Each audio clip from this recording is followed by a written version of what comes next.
Man, look, guess what? Y'all gotta look at it like this. Y'all done did all the hard work, you know what I'm saying? Shoot, there ain't nothing else to do but now, man, you know, sit back and reap the benefits, you know what I'm saying? All the cranks and kicks already been kicked and put back together, so now, you know, y'all got it on to one. So, you know, when they pop these doors, man, you know, they're gonna party. Now when you hear it's on the block, you hear it's on the block, hey. Come on. You hear it's on the block, you hear it's on the block, hey. Hey, 1-5, you hear it's on the block, you hear it's on the block, hey. Hey, Big Bang, you hear it's on the block, you hear it's on the block.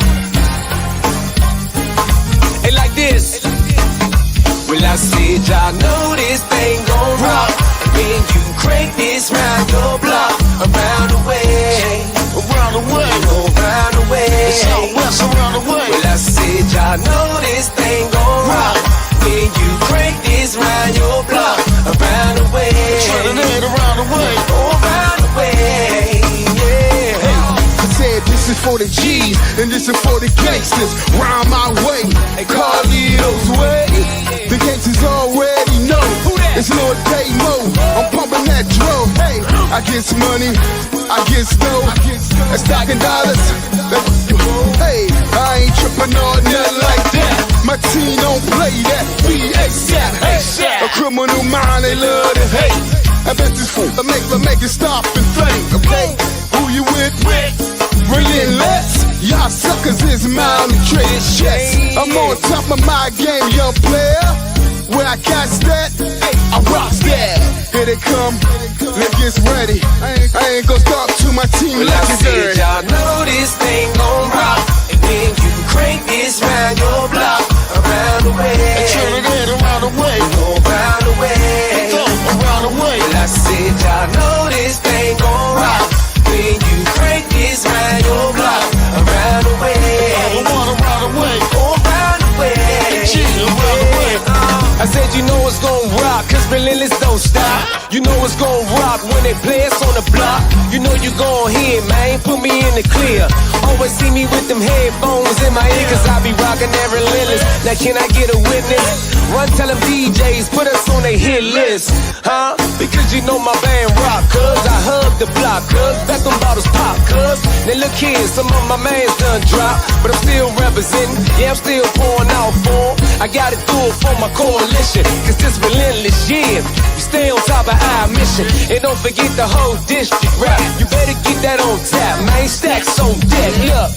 And my crew known for bringing in the proof. Better listen what I'm saying, I be spitting the truth. Y'all know this thing gon' rock when you crank this round your block, around the way, around the way, around the way, uptown around the way. Well, I said y'all know this thing gon' rock when you crank this round your block, around the way, 640 around the way, around the way, around the way. Feds on the block, it's time to get low with. If feds on the block, it's time to get low with. If feds on the block, it's time to get low with. Wait a minute, back to the party. The party, yeah. Come on, the party, yeah. Good God Almighty, I make the party. Come on, the party, yeah. Good God Almighty, come on, the party. I make the party, yeah. Good God Almighty, I make the party. Oh, well, my beat. Now what y'all say?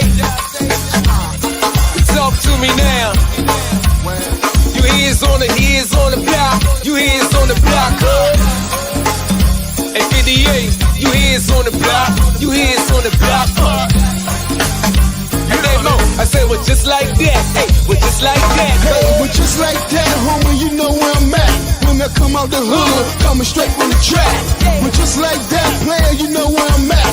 When I come from the hood, coming straight out the tracks. But just like that, homie, you know where I'm at. When I come out the hood, coming straight out the tracks. But just like that, homie, you know where I'm at. Well, nigga, just like that, and cuz, just like that. Hey, but just like that, homie, you know where I'm at. When I come out the hood, coming straight out the track. But just like that, homie, you know where I'm at. When I come out the hood, coming coming straight from the track. Just like that, homie, you know where I'm at. When I come out the hood, coming straight out the track. Just like that, homie, you know where I'm at. Let's get low, hey, let's get low, let's get low, hey, hey. Say I don't give a whoop about how long you've been doing this. Hey, don't keep on pressing your luck, cause you still can get in your bag, you get dealt with. Say I don't give a whoop about how long you've been doing this. Now don't keep on pressing your luck, cause your bag you get. No, wait a minute, back to the party. Hey, I make you party, I make you party. Hey, this place, I make you party, I make you party, yeah. Hey, Trinidad, I make you party, I make you party, yeah. MLK, I make you party. I said, well, let my beat is real still. Stop it down, black. Hey, Big Bang, hey, 6th Street, 8th Boy.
Don't hear you. Let me see. We hold on. CC. Oh Try yeah, now. yeah. I think we good now. Hold on, I'm gonna call you back. Yo.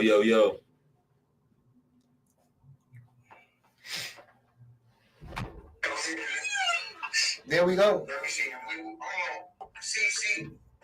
Yo, BJ, can you hear me now? God damn, man. Oh no, we good. We should be good now. My bad, motherfucker. Right, man. Hire me, son. Bullshit. Cause Pep Town in the building. Right, man. Thank God for motherfucking that, man. Make sure y'all get it. Somebody turn that joint down. Oh, I got it right here. Oh no, we good now. Make sure y'all get pepped in the Okay, pocket, yeah, man. we good now, man. He showed why he the number one sound man. Oh, yeah. It's free, man. It's Oh, you said we free good now. consultation, man. Hey, yeah, you said we good now. We good now. We good. Well, let me turn my shit down. We good now. That's all I need to know. Pep is in the building, as y'all know now. All right, so let's start get shit over.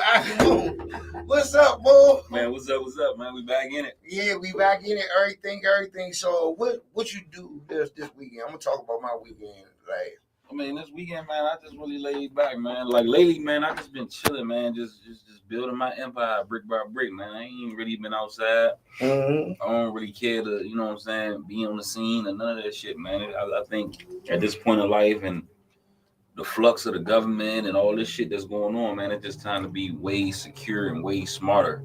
You know what I'm saying? So I just want to be strategic about, you know what I'm saying, how I go outside and how I move around.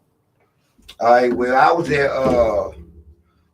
at Babylon on Woodbridge. Mhm. That motherfucker was lit. It was lit. I was looking at the video. It was a whole lot of other Jones that was lit too. Bug's birthday. Backyard at Sobeys. I don't think Backyard plays Saturday, but Sobeys was up. Man, that motherfucker was loaded. Right. But now we got check 1, check 2 in the building. BJ already saying my shows already. God damn. Who? BJ. BJ take your shows? Nah, that's why I'm at Saturday.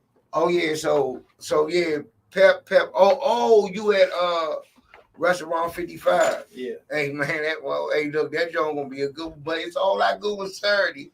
I'm glad I'll be down the motherfucking road. I don't have to worry about it. I'll be down the road at Stafford VA. Then I'm at Black Road in the daytime before that.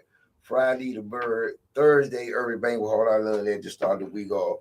So Pep, what you got going on, Pep? Man, I thought retirement gonna be easy. Well, shit, I'm being busy since I left the government. Mm-hmm. Right.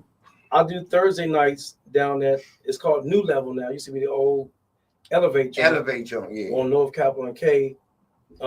It's the 18 featuring different people on the front line. So it's been very successful. Hey, that's the John Rock Mikey be doing, right? Yeah, Rock Mikey and Lil Chris be hosting the joint. And so Stomp be having different people on the front line. Miss Kimden been on there, Day Day, Sweet Thing, Kamisa's coming, I think. They got a whole bunch of, I think, Raw Image front line's gonna be on there soon. So Stomp got a whole bunch of stuff. I think he's gonna do a tribute to Bugs next week. So it's from 6 to 10:30. They got the Go-Go Karaoke first, and then the second set, the Go-Go All-Stars will be on the front line. It's free for women all night, 20 for guys. Good look. And that's what I do on Thursdays. Every other Friday, Joe Jack got Fridays in Silver Spring. TGI Fridays. TGI Fridays. Yeah. And so he got URB up there this Friday from 6 to 10:30, but they go to 12 with the DJ. I think me and Zay up there on Friday night. So that's a very good look. That joint's absolutely free $99. But if you want a table, it's $25. And of course, you know, the food and Fridays and the drinks are cool. So I'll do that. And then BJ will let the cat out the bag on Saturday. I'm at Restaurant 55 with MAB, the Crank Train, and What Band. So that's going to be a good look. Tonight, on Wednesdays, I got a new project at Martini's in White Plains. Some neo soul, grown and sexy shit, little mix of go-go. with this new group called 1221 featuring Miss Trini. And they sound very good, man. And people don't realize this, man. The bands that's down there, I got them down there. Right. So Black Print on Tuesdays, Cody the Artist, I think she's there on Fridays now. I got those two bands down there. And they say No Impression been doing good. No Impression on Thursday night. I didn't get them down there, but I was a middleman on getting them that deal down there. So yes, Tuesday, Wednesdays, Thursdays, and Fridays, I had some hands in it. So I'm just gonna help out on Wednesdays, to mix the band and everything, and hope try to build up the crowd down there. So Go-Go right now is a business. How do you feel about that? And this is where I feel like, well, I'm gonna tell you where I'm at, and you could go your part. I feel like the only ones that be bitching and complaining is the ones that ain't booked. Like, I really don't see nobody that's booking every week, that's working every weekend, motherfucker complaining about the state of Go-Go. That's how you feel, Pep? Oh shit, you put me on the spot. Yeah, that's how you feel. To be honest, I mean, I think it's a little bit of that, but if you gotta learn how to grind. I'm not in a band, so I only gotta worry about my sound company. And the only thing I can tell you is, if you want to stay busy, you gotta put a good product out that jump. Yeah, sure. And then you gotta do marketing. If I don't have a show, I'm out supporting everybody else. I didn't have a show Saturday. Where was I at, man? Babylon. I was at Babylon. Right. I didn't have a show. I didn't sit in the house. Not touching the people. There you go. I was out with my cards. Anybody want to rap to me, they can talk to me. People ask me, hey, man, you booked on this date? Nah, I got you. So your band, if you're talking band, it's 10, 8, 12 motherfuckers in the band. If one person pushing the show, y'all got a problem. Right. Because everybody want to get paid at the end of the night, but nobody want to share the flyer. Nobody want to get on their page and pump the flyer. And I tell bands that all the time.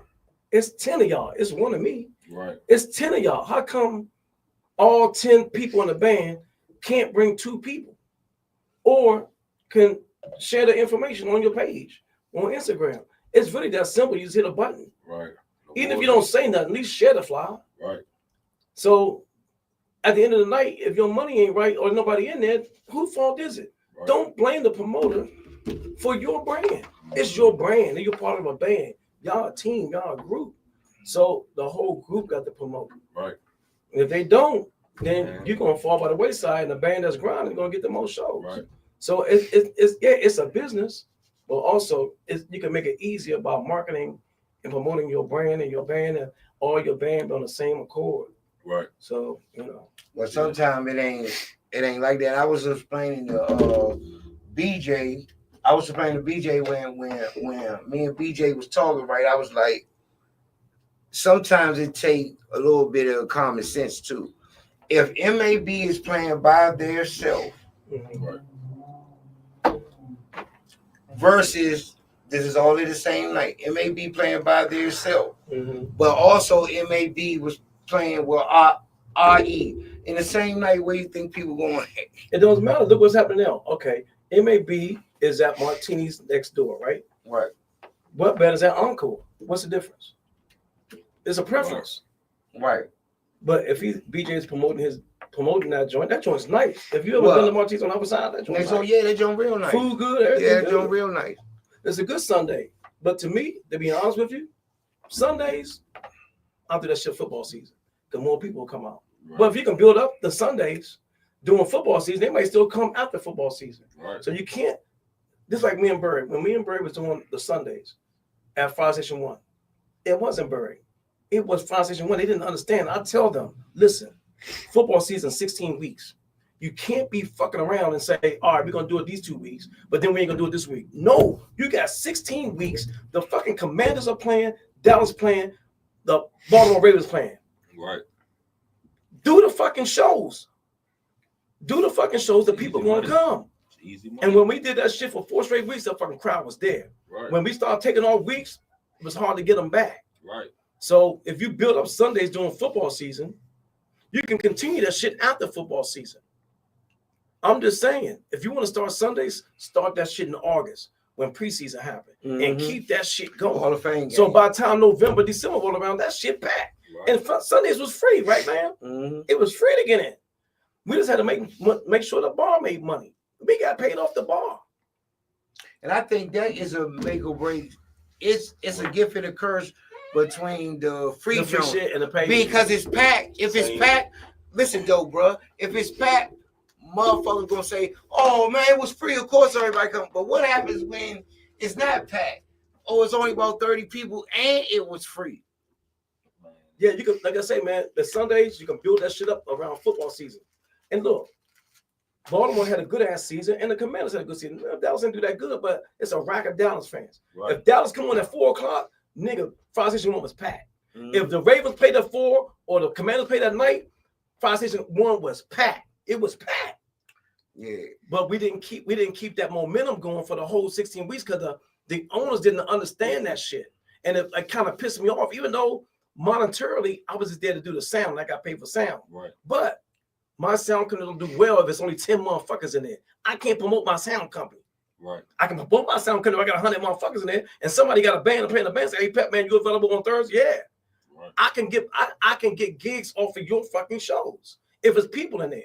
But there ain't no people in there. I'm just doing sound to get paid that night, and I'm going to fuck home. And your band gotta sound like something too. Yeah, well, you know, Like it gotta be motherfuckers. Like I feel like that's missing in go-go where you can be honest because some people gonna take it the wrong way. But again, I learned to take constructive criticism is okay because you learn to get better. You know what I'm saying? yeah, but it's a way to do that. Let's say it like this. If, man, I mean, you do this all the time. So Right. if we have an issue, They go, your man just we walk rather on the door pick up too. the phone. We'll pick up the phone, and me and you will argue like brothers. So, But in the end, you see my All right, point. I see your point. D, you come sit down, D. It's cool.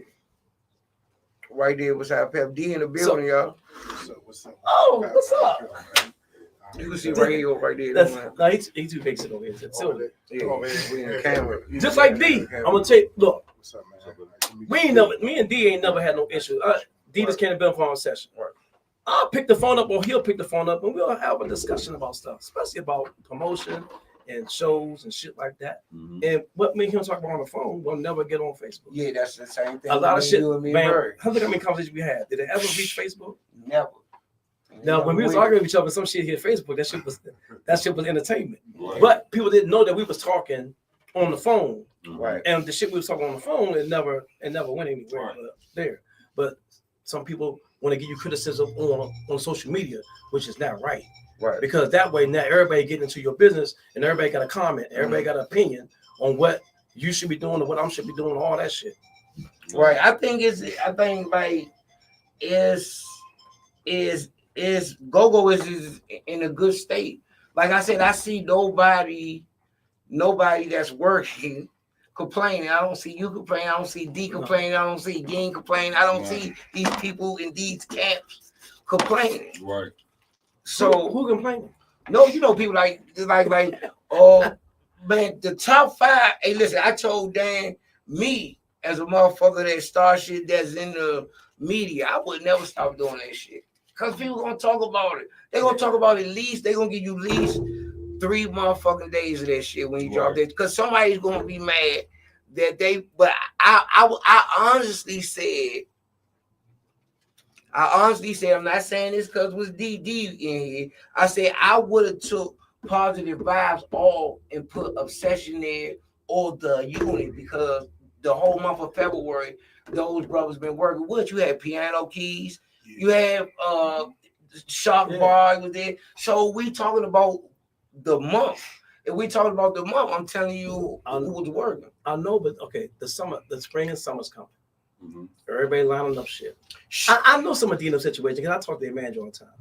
But don't think because they didn't play for a minute, they not moving in the background. Right. They got their own sound. They doing their own shows. They just posted a flyer for the summer. Oh, that joke nice. That's so if they're not playing every week, that doesn't mean they're not moving. No, but they are playing. Right. They are playing. Yeah, they playing. I'm saying the value of work. They had a Valentine joint. They had Piano Keys twice. They had Shark Bar. They was playing in spots. So I'm saying they was active. Yeah. And I was telling Noble, is no disrespect to Rhea, but Rhea crank, they pack out every month, but that's once a month. So you can't judge a band on once a month. I know, but that's what, I do sound for them once a month, but that's what they want to do because they don't want to play as much as everybody else because they got a good thing in Mo County. They got a deal where they can play there every month, once a month, and it's jam-packed. Now, if they go back and say, oh, we're going to do once a week, they might not come out like that every week. Because they got choices now. Hey, man, I missed this week. I'll just come back next week. No, you missed this month. They ain't coming back till next month. And Mo County ain't even playing that shit. Like, a lot of these motherfucking small little towns and cities and shit be banning against that shit. Like, they don't even want that shit there. So, if you don't see bands at certain spots, it's because the city don't be wanting them niggas there. Yeah. Like, they'll play and then they'll complain and be like, man, we don't want that shit out here. I got a situation like that right now. Yeah. Culpepper. Right. You know, me and some members of Flat Entertainment, my man Dave Butler, we have once a month. We can't get any more shows but once a month at Buffalo Wild Wings. Right. Right. So he got mature content under this weekend. Yeah. The next time a band's down there ain't till April 19th with Junkyard. That's me and his show. But it helps out a lot because every month it's going to be packed. Yeah, it's going to be packed. Mature content, that shit going to be packed. That shit's going to be packed on Saturday. Major League was there last month. That shit was packed. They don't get nothing down there. They don't get that, and they rather have it that way. Yeah. They rather just do once a month.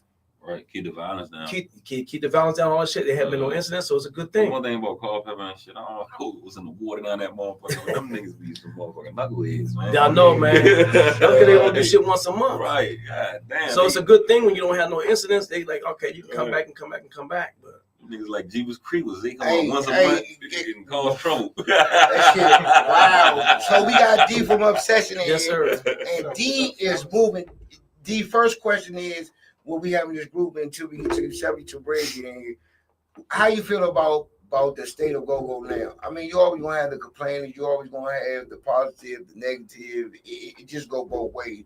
But it seems like Obsession is moving great. Yeah, man. I like it. I think everything is moving in the right direction. Like I said, I just feel like we got to keep on pressing the original music button because what we want to do is honestly take it back out of just the city, the DMV area again, and spread it around everywhere because I just keep feeling like one of these motherfuckers, Big X the Plug, one of these rappers is going to take one of them bounce beat jumps and flip it, bro, and that shit gonna go bananas. Yep, it's gonna be a hit. We gonna miss it. Right. So, I just feel like we gotta continue to go in the studio. The youngers that can really rhyme and pen raps need to be putting real lyrical content over them fucking beats, so that we can get the hit ourselves instead of Jill Scott getting it again, or all of the people that then got one off of us before, you know what I'm saying? Right. And then we listening to it saying that's not really go-go, it's watery. Right. You know, it ain't the real substance. So we gotta make sure we drop it ourselves. And to piggyback off what y'all was just talking about, man, I feel like it's not about how many shows, it's about the right shows. Right. So, and that's kind of how Obsession, move. It's like anything else in life. It ain't about how many. After a while, when you growing up, you try to knock down everything. But after you hit so many chicks, it ain't about how many chicks you hit. It's about do you got the right chick on your side. You know what I'm saying? So at the end of the day, it's the same way with this thing. Like it ain't for Obsession. We don't care if people are playing more than we are playing. That doesn't mean anything. If we taking a hiatus or we pull back, we're doing something else. We're going in the studio. At the time that we wasn't playing, we had our system in play at a few different places, making money off of the system. You know what I'm saying? So there's so many other ways to, get some money and keep your motor going without actually playing. Because some people, we could play a lot more, bro, if we took pennies. Right. You know what I mean? And to keep your value, high. Like, you know what I'm saying? Like when people don't see you as that frequent, they tend to, you know what I'm saying, cherish the times that they do see you and come For out sure. more and show out more Mhm. when they do get a chance to get a hold of y'all. So yeah, that's definitely dope. That's Why a you great think strategy. Black Alley pulled back off the weeklies? Right. And they pop out. Yeah. They pop out once or twice a month and load up Penn Social or wherever they Right. go. You know what I'm So saying? you see the same money like you've been playing all week. If you're doing a big show and you still making For sure. top dollar and shit, you might be seeing more. Actually, You might be seeing more for playing less. Right. So that's what we looking to do, right? We looking Right. to work less and get paid more. Right. And another, Niggas be trying to work the chicken circuit too much. Yeah. And I like that. I love it for me as a host or when I perform with these bands or whatever. Right. Every week is something No, different. I know and for you, Yeah, it's I a great love thing. Yeah, but I'm talking Because, about but even not at the same spot. Every like if I'm out Yeah. Culpeper this week, Charlotte this Right. week, Fort Lauderdale, that shit good to spread around Right. because it's always different people. And we talk a lot of shit on the show, like, you know what I'm saying, about just critiquing Go-Go, but we also give Go-Go his credit for it starting to spread to different places and like large capacity of people are starting to gravitate to it and take it in and starting to run with it. Yes, you know what I'm sir. saying? And Yeah, different definitely. markets are starting to be, you know what I'm saying, fruitful markets. Yeah, North Carolina like that, bro. Yeah. And I Yeah, keep telling, and I don't think people get it, bro. Like, it doesn't matter, bro. Trust me.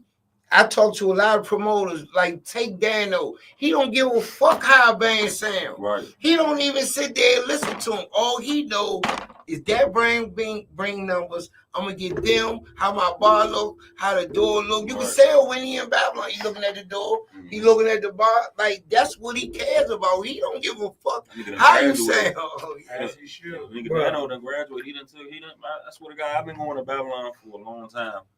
And Dano really has graduated, you know what I'm saying, and really, you know what I'm saying, got adapted a business mindset to really say that bar for real. Yeah. You know what I'm saying? Dano, my man, Dano like 15 years. The nigga that actually run it, Paul and shit, you know what I'm saying? Them niggas wasn't running that joint too well. Yeah, shit, Dano you know had what I'm done a saying? good job with it. You know, Paul was chasing them hoes and shit. No disrespect to Paul, but we just keep it gangster. And one paying attention to the business and shit, you know what I'm saying? And Dano, you know what I'm saying, put his foot to pavement, started learning first, you know, dealing with the promoters, and then he hopped in and started grabbing that shit himself. Learning. Same thing with Reggie doing with the one in Babylon. Yeah. Man, that shit been doing nothing. Right. Like, And both of them Jones was on the decline at one point. Yeah. What saved Babylon Falls Church was COVID. Because when all them show clubs shut down and shit, They never closed. They never closed, Yep. and they ran up $1 million. Yep. Them and Easy. Twist. Remember Twist, man? Yeah, Twist Lounge. Yeah. Over there. Me and Nick had that joint. Man, Twist Lounge was loaded one day. Right. It was, and that's why I said there on my live, and I said if I'm thinking a band, and this is why I say it on my live. I said there's 4 bands that if I get Backyard Junkyard Essence and I want to open a band, I'm getting Obsession, MAB, Mature, and Major League right now. You can't go wrong with either one of them bands. Right. And why I said those bands, because those bands get people in there early for some reason. Right. And I seen some bands open up for Backyard Junkyard and people wait for the opening act. So I was somewhere I think I was somewhere motherfucking I don't know if it was during the week or the weekend and shit. I just glanced in there and shit, and it was a band in there. I can't remember. It might have been a Friday where? At Babylon Falls Church. It probably was Faces, you know, they packed that. Man, they was cranking. Yeah, it probably was them. They was cranking. That's what it is. Like this shit back. And I ain't never heard of them before, so it was just like, you know what I'm saying? You know, since we got the show, you know what I'm saying? I really be paying attention to some of these bands and shit, because, you know, we gonna tell the truth. So, right. You know, man, they was cranking. I want to get their shout outs to them, man. They did their thing. They had the crowd jumping. You know what I'm saying? Sure. Another thing that I'm watching, right? That I'm watching, they go Bread right there. That I'm watching, Bread, you can see right here or by your sound, man. But hey, listen. So this is another thing that I realized by hosting, you gotta be the first one in. Some of these bands get a bad time slap, bro. I'm talking about The doors open at 9. They gotta click at 9:18. Like, bro, That's some a of lot them of get bandwidth, bad times. Like, bro, I'm just saying. You gotta pay your dues. Yeah, You gotta but pay your goddamn, dues. you had no choice, You man. know what I'm saying? And that's when you really, to me, that's your proving ground and shit. Because if you can pull your crowd in there, you know what I'm saying, at that moment and shit, then you know what I'm saying, you really got something on your hands.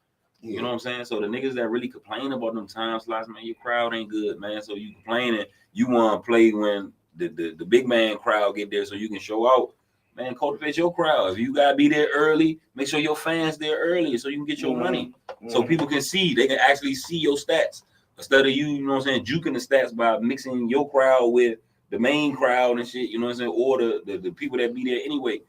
Like, man, you gotta really start motherfucking taking those times to show out, man, because like a lot of these bands don't understand that time slot. They just think they getting a raw deal. But nigga, that's your time to shine, man. Yeah. That's like when you playing basketball, you the rookie, you get on the court, you know what I'm saying? You might got 5 minutes and shit to show you to drop 10, you know what I'm saying? Get them niggas a good 10. Your team gotta be Right, about 30 or 40 right. for you to get some run. Right. I go out there and get 10 rebounds, 10 points, and 10 assists and shit, nigga. It's a good night. And this summer, it's like, man, whoever could sell, man. Right. Like I said, man, like I see D online all the time, just like me. Peppers, like you just gotta sell yourself, man. Like You gotta sell yourself, bro. you know, like that summer joint, Right. bro. Summer gonna be a That summer joint, cause I hosted that. I think we did the joint. Did we do it? Was it last year or year before?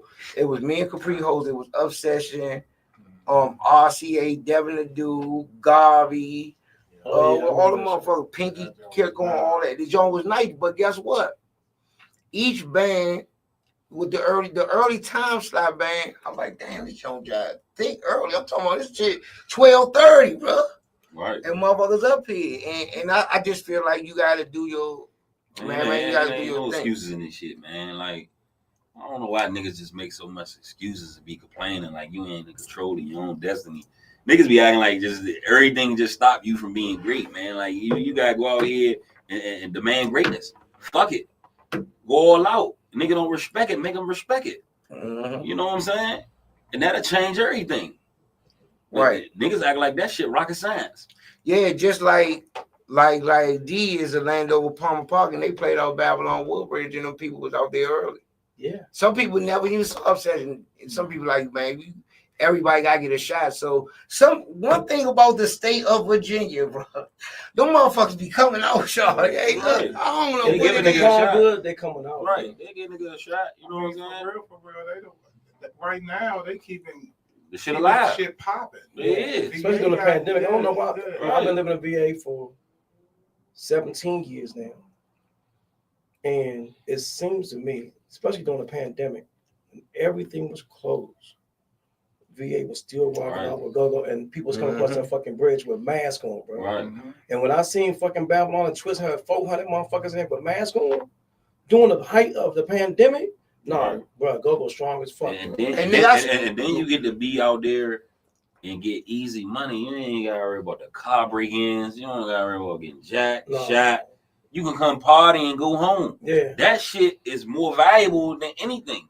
You go to these clubs out DC now and shit, man. You might come back your motherfucking window bust. Oh yeah, yeah. It costs you Especially $300 to go out. It's especially a Hey, $300 man, night. Hey man. I seen the true colors of my motherfucking own neighborhood. These niggas don't never come to Virginia. Right. But when Backyard was at Twist, when Backyard first Right. show Shit, outside, they was out there. shit. It was acting like Twist was the motherfucking Out Ritz. there, Yeah, You that's what couldn't I even get in said. that motherfucker. That motherfucker, bro. They was Hey, out there. Back. That time alone, Joe, the Twist owner could have cleaned up. Right. Man, they was out that joint clean. That They'll was, just put and then the crazy thing is, And the food outside. Twist was everything. freelance because a lot of niggas was working that back door.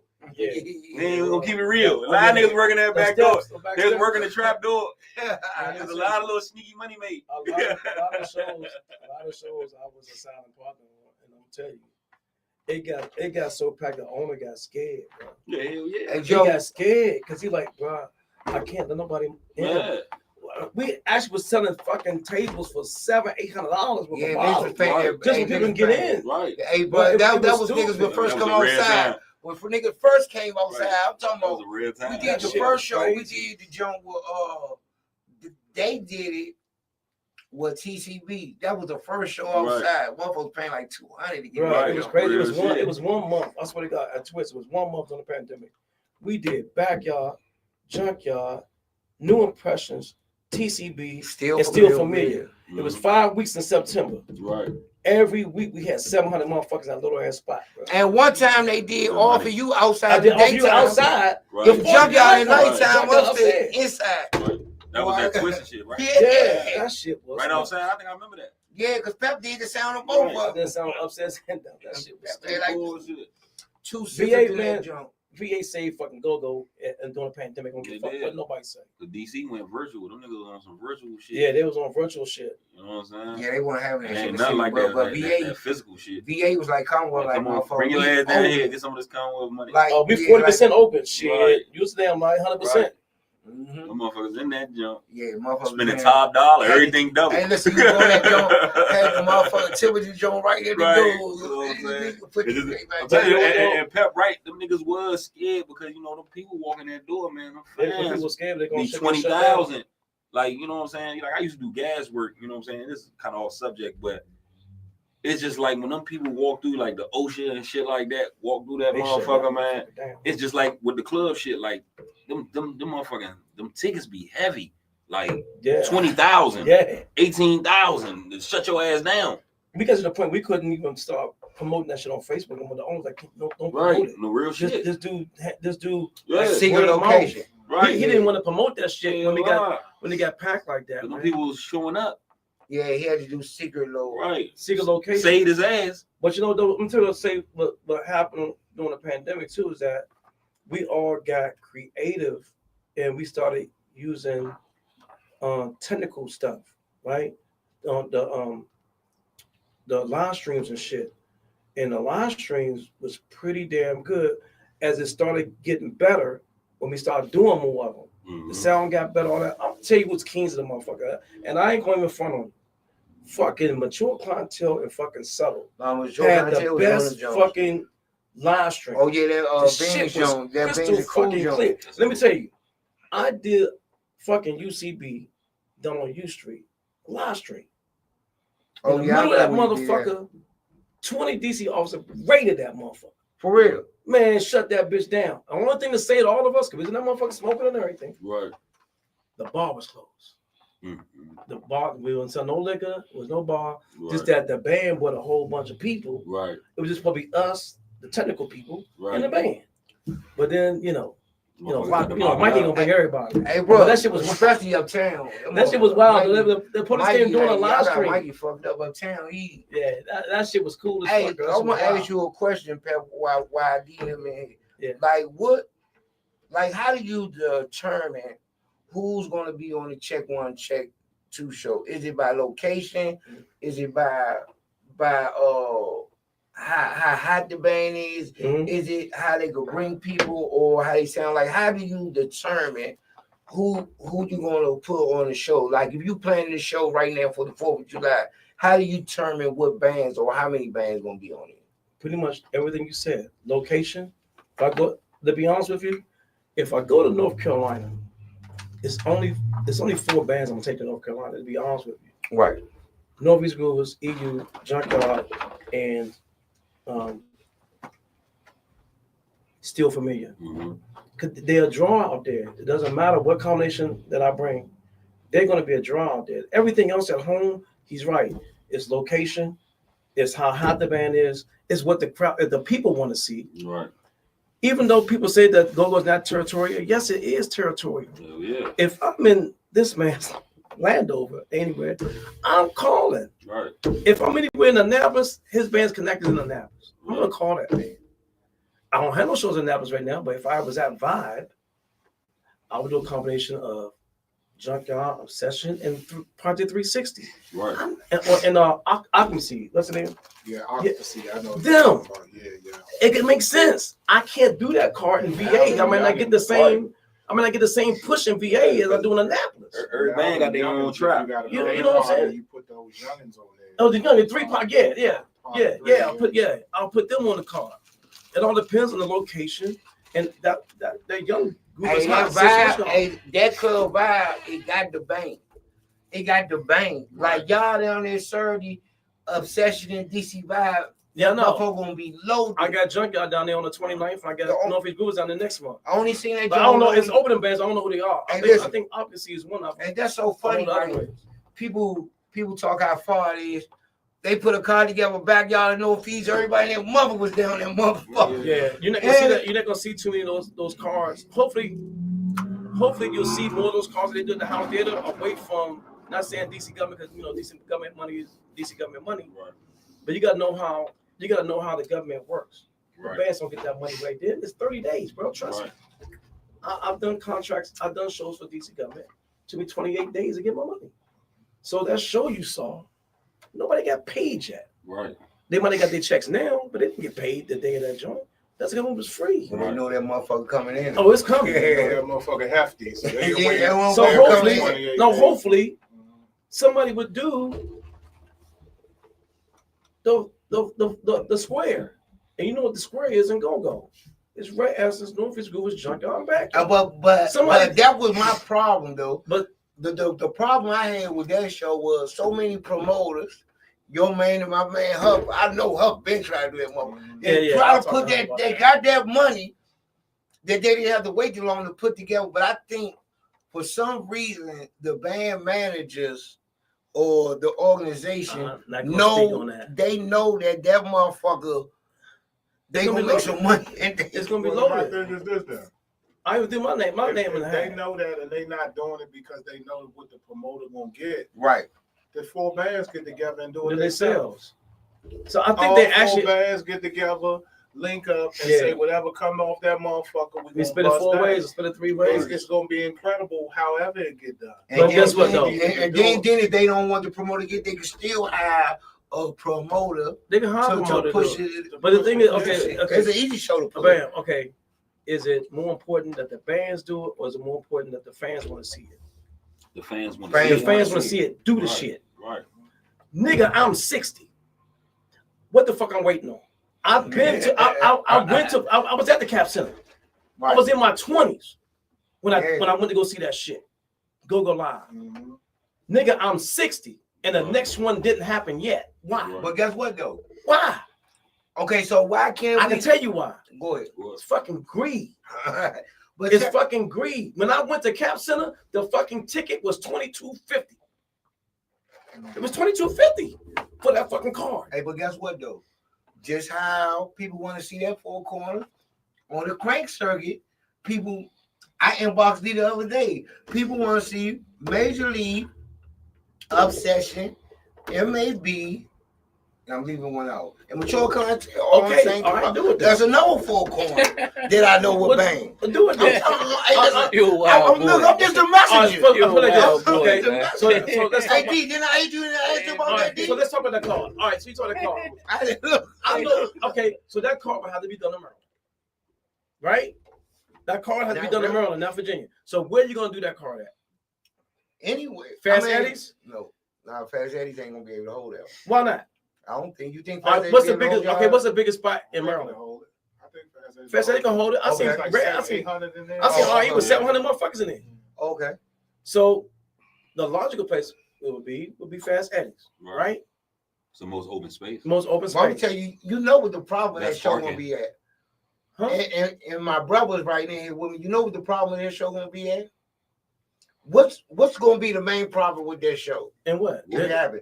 That show that we just named. What's gonna be the main problem? Again? Who playing first? No, I'm gonna get to it. Bang bang. Bang bang. That's an easy fix. Right. That's an easy fix. It's mature content. It may be upset in Major League. Right. That's gonna be the look. So okay, play this. Why we can't draw a card? Hey, draw fucking cards. You still get the same bread. You still get the same bread. Hey, but hold on. You know what though? I'm gonna tell you some real G shit, right? What? When it comes to that, all this throw it in the hat and who supposed to play first and all that, right? Imagine getting the people in the building, right? I thought about this a long time ago. Everybody got to be in there by a certain time. Watch this. Mm-hmm. So if you want to get 400 people, 500, 600 people, even when the first band plays, you got the 500 people in there. Right. So now ain't no type of, well, we didn't get to see them. We all came for one band. No. You draw the cards right there. When no. Hold be up. ready to play. Hold up, black man. So you got 500 people in there. and the show started at 4:00. You got 500 people in there at 4:00. It don't matter who play first. But if you want to start doing it politically and say, well, this person's going to close, now every band is going to come only when they band going to play. Get everybody in there to hear everybody. That's an even ground. Yeah. I'm with that one. That's an even ground. I like that one. Yeah. I like that one too. And listen, no, 30 minutes. We ain't got to go into no 30 minutes. 4 bands get 45. Every band get 45 minutes. 700 people in there, and the first band that play. So now you can't say I didn't hear Mature. I didn't hear Amani them. I ain't hear Obsession. I ain't hear BJ and them. Now you got to really put your eggs in the basket and say, well, you know what? Major League did y'all blow out what's the name? Well, you know what? Nah. Right. What's the name was y'all the best, and you can't pull that. Can't say. Yeah. Well, it wasn't that much people in there. What I seen, Major League was the best, but I didn't see Obsession. Well, I wasn't able to see, and maybe from my history and shit, understanding this shit, like when niggas put motherfucking early arrival suggested, motherfuckers be in there. Yeah, they better be in the motherfucker. That door gonna do numbers. Right. That door gonna bust in the motherfucking head. Right. The difference in the two shows would be this. I'm talking about the big band show and then the one we just spoke of, right? Mm-hmm. I'm gonna tell you what the difference would be. The minute that we playing ours, they'll immediately turn it into a battle and start trying to pit us against each other. The big show, they wouldn't do that. Now, they'll wait and hear the big show, and people might say, man, Pac killed that motherfucker. J.Y. ripped that motherfucker down. They'll say what their favorite performance was afterwards, but they wouldn't immediately start pinning G against Bugs, them against White Boy, and then White Boy against Rapper, and all. They wouldn't immediately do that. The minute that obsession, they would do that to us immediately. They would try to turn it into a war zone before we even get in the building, even though we all get along.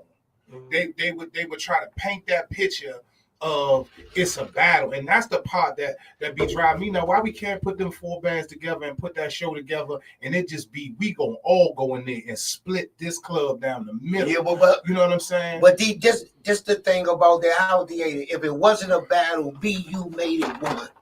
How the way he came out, he made it one. He made it.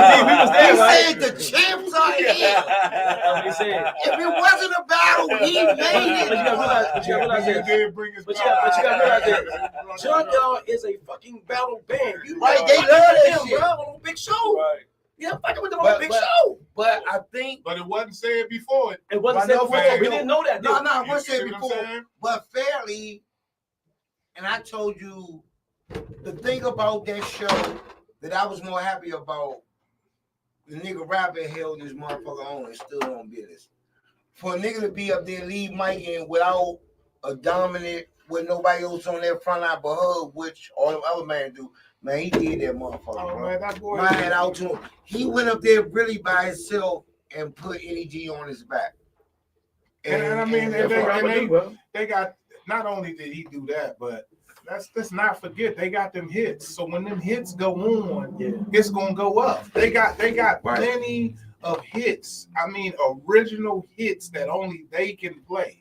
So that's and that's why I be trying to tell people about we gonna go in here and try to out crank Essence, or you get on the show and you think you're gonna do that, and you may go in there and do a hell of a job, but soon as they say everybody forgot the fuck you done, bro. Right. The minute that BYB say, drop the Unabomber, your shit over. Right. Whatever I don't care how much you crank, it's over because they got them nostalgic fucking hits, bro. Right. Them nostalgic hits, and it goes back to original music again. Because that is they are the only band that can do those nostalgic hits that they do. And people been coming out for over 30 years to hear them hit that same stuff, bro, because it's theirs. Right. That's why I keep telling people, like, if you want longevity in this game, you gotta get you some under your belt. If you think you're gonna run around with a bunch of covers and have a long ass run, like the BYBs of the game and all of that, it's impossible, bro. Sometimes I will be home and say, man, fuck that, Bugs and them down such and such. I want to hear Freaky Zone or something, and I'll just go out. I used to go to Nipsey's just to hear JY hit one of them joints. I would go out that night just for them to hit one of them joints. That's why I love when it's Heavy One birthday. I don't miss Heavy One birthday. Oh yeah, they playing all the old because they gonna do the Heavy One, cook it, but don't fry it, all of that shit. So that's what I mean. You go to see that. But until JY came out there like that, and you could tell the way Backyard played, it was a fun thing. You let shooters get up there, there's some with them. Is rapper the main thing rapper just want to do? He didn't want to look like rapper, like you ain't gonna show me out. I know I'm in those three are great, but I understand it, and that's one thing me and BJ was talking about. Why does the big bands, the legendary bands, get a pass, but everybody else don't? Like they can have a bad night. I didn't seen. I was at Martini's one night, and nigga, I'm a Backyard fan, and I seen MAB get out on Backyard. I'm like, God damn, BJ got rip that motherfucker. Right. I don't know if G wanted to be there tonight. I don't know where his mindset was, but every band, it'll be maybe. But guess what? But a lot of people won't say that. A lot of people, you know what I'm saying? I'm gonna tell you though, man, a lot of people won't say it because a lot of people don't know what happened. You gotta really know the music to know that just happened. Right. You gotta know what transitions is. You gotta know whether or not the band clean. Most people in the crowd, as long as they hear boom, they not even critiquing the music. They're not critiquing the music. They're not saying, man, they dropped the ball on that transition. Right. I could be in a club and listening to a band, and I'd be like, they fucked that one up, and nobody else even sees it or knows it. So you've been around the music so long, you've rapped on stage to the music, you performed in the music, so you know how it's supposed to hit and how it's supposed to go. Most people that's in there watching it don't know. So what you seen that night, what you said BJ and them done, most of them people just know that Wincy sung them hits and BJ and them ain't do shit to BY. Most of the crowd, that's how they walking away. But you know, because you've been going to see back, you know when they on a level and when they took had a bad night or something. You know that. Most of the people don't know. Long as Wincy say pretty girls, BJ ain't doing nothing to them. To the average ear. You understand what I'm saying? Do y'all think ego stops a lot of this shit from going on and shit? Like a nigga really feeling like he don't want to get showed out, stop a lot of this shit from really going on and shit. Probably so, but some Joe Jackson said you spoke facts on that. He was dead, man. Oh yeah, see Joe was there. I ain't gonna lie, that's my bad. Again, Joe Jackson no shit, right? He know how to hear it. But listen, I don't care. And these band members, and all of us know about go-go practicing transitions. A motherfucker in the band know if they got enough dogs to go against another band. Motherfuckers know they say, man, I got some dogs. Like when Monty and Bread and them, if you say, man, we go in there and we can go out and crank anybody. But if when Bread took his break, if Monty wasn't feeling good, he probably like, hold it. I ain't got my dog. I can't even go to the bar. I ain't got my dog. I ain't got my dog. Monty wasn't there, and I think, Bread, you was sick. I was at that show, bro. You held that motherfucker down as much as you could. But that's what I'm saying. You ain't got my dog. My dog's been, but fucking, we gonna do this shit. Bro. I was at that show, bro. And if I got one of them, I went to VA with just me and Bread. Yeah, I know. When we was in between Major League and Mature. Yeah, I was there. So we did Power Pop Day with just me and Bread. But that's just like me. If I'm hosting and I ain't got Zay with me, it's different. If I got a new DJ I ain't never heard of, because you know who you got. That's everything. Motherfuckers know that it's people in go-go are just getting by with the members they got. You know what I'm saying? It's a lot of really members. I mean, it's different these days because back in the days, if you played with another band, you was in a band and you played with another band, nigga, you was fighting when you got off that stage. And what's crazy is I remember when we came out VA band, he was like, man, D and them came out crazy. You know what I did the first two grooves? I still played Lauren shit, even though she ain't come there. I just played the shit instrumental. And did all of the musical parts of the groove and then went to the beats of the groove. I still played 2 of Lauren's songs to start that show off. So it's like, because the shit was already written in. I'm sitting there like, Brad, because we ain't no long one coming until we got there. She had an emergency. Right. So it was like last minute. I'm like, man, they like, what we gonna do? I said, we're gonna run them 2 Jones. We just gonna run them musically, instrumentally. I'm gonna call different parts of the music. We're gonna drive that motherfucker off. And a lot of people don't know how tribal that band shit is. Like I played an instrument when I was in middle school and shit. Like when you go against these other schools, that shit really be about to fight behind this shit. Behind this band shit. Like this shit like a real thing. Like it's just like it's different. You remember that time that Casey took that break and went on stage with JY? Do you know how many motherfuckers was actually emailing Mo? like DKC. Like I done seen Ging can go in there without Los and bang out. It's hard for Ging to go in there without Wink and bang out. Right. I seen it. I gotta bounce, bro. Almost like a regular nigga. I gotta bounce. I get down to Martinis. I gotta miss this band, but I'm gonna leave y'all with this. Plug your shoulders. I'm gonna ask you this question before you go, because we had a conversation, you know what I'm saying, prior to the show starting. Yeah. How important is it to lock in the sound, man? Oh shit. Yeah, we're this man. Get a deposit to your sound, man. Your sound company. Because you can't have a show. Without sound, especially when you go out of town. You don't lock in the sound. Somebody else gonna call that sound company and say, "Hey man, I'm gonna send you a deposit right now." The sound company's gonna take the deposit. They're not gonna call you and say, "Hey bro, I had to take another show." So don't wait till last minute. Because it's not that many. Treat yourself. Don't cheat yourself. Don't cheat yourself. Book the sound. You can always book the bands because you can't do a fly without giving the band a deposit. You don't have no show. You can be hunting around for sound, and then your sound will be fucked up. And then the band's gonna look at you like, man, what's going on with the sound? No, he can get the sound deposit, and he get a band's deposit. But I'm gonna leave y'all with this one because I gotta run. Bro. This summer, I ain't got shit to do. I'm retired. So me, I'm a nigga that's always gonna be grinding in the back. I'm gonna always be plotting. I'm always gonna be planning. Sound companies, you better get up. Because I'm gonna put the asses on. I'm gonna put out some shit. I'm gonna put out some sound equipment that I know is gonna be hitting like a motherfucker. And if your sound ain't up to par, your ass home on Friday and Saturday night, upgrade your shit. Upgrade your shit. That's all I gotta say. So I love all my sound brothers. I love all my sound companies. But man, we gotta do a better job in putting out good, decent equipment, bro. Especially these fucking installs. These fucking installs suck.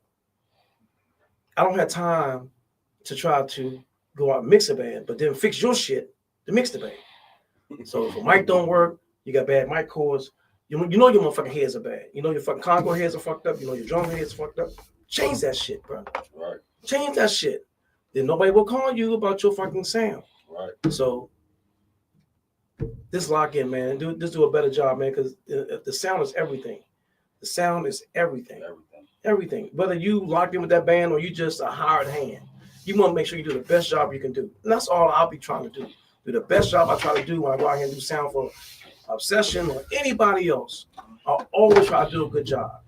And that's why I do a lot of Junkyard shows. I do a lot of Northeast Groove shows and everybody else. Because those bands, they trust me and know that I'm going to bring out the right shit for that band. Right. And now I got it to the point where, okay, the shit I use for Junkyard, I only use for Junkyard. The shit I use for Northeast Groovers, I use for Northeast Groovers. Then I got a third sound system I use for everybody else. Because I don't want nobody playing on the drum set that Big Young playing on. I don't want nobody playing the same drum set that Storm play on. Right. Because they tuned the drum set for themselves. Right. So they got their own shit and they got their own shit. And then I got a third system that I do for everybody else. Right. And that keeps it extremely valuable. That keep it valuable. Right. And those two bands know that they don't have the same shit and the same sound every time. Right. I gotta go, fellas, man. Love all y'all, man. Love all y'all, man. Keep running. I ain't gonna see you this weekend, pal. All right, bro. I'll be at West 55, sir. And we'll come in and see you in a little bit.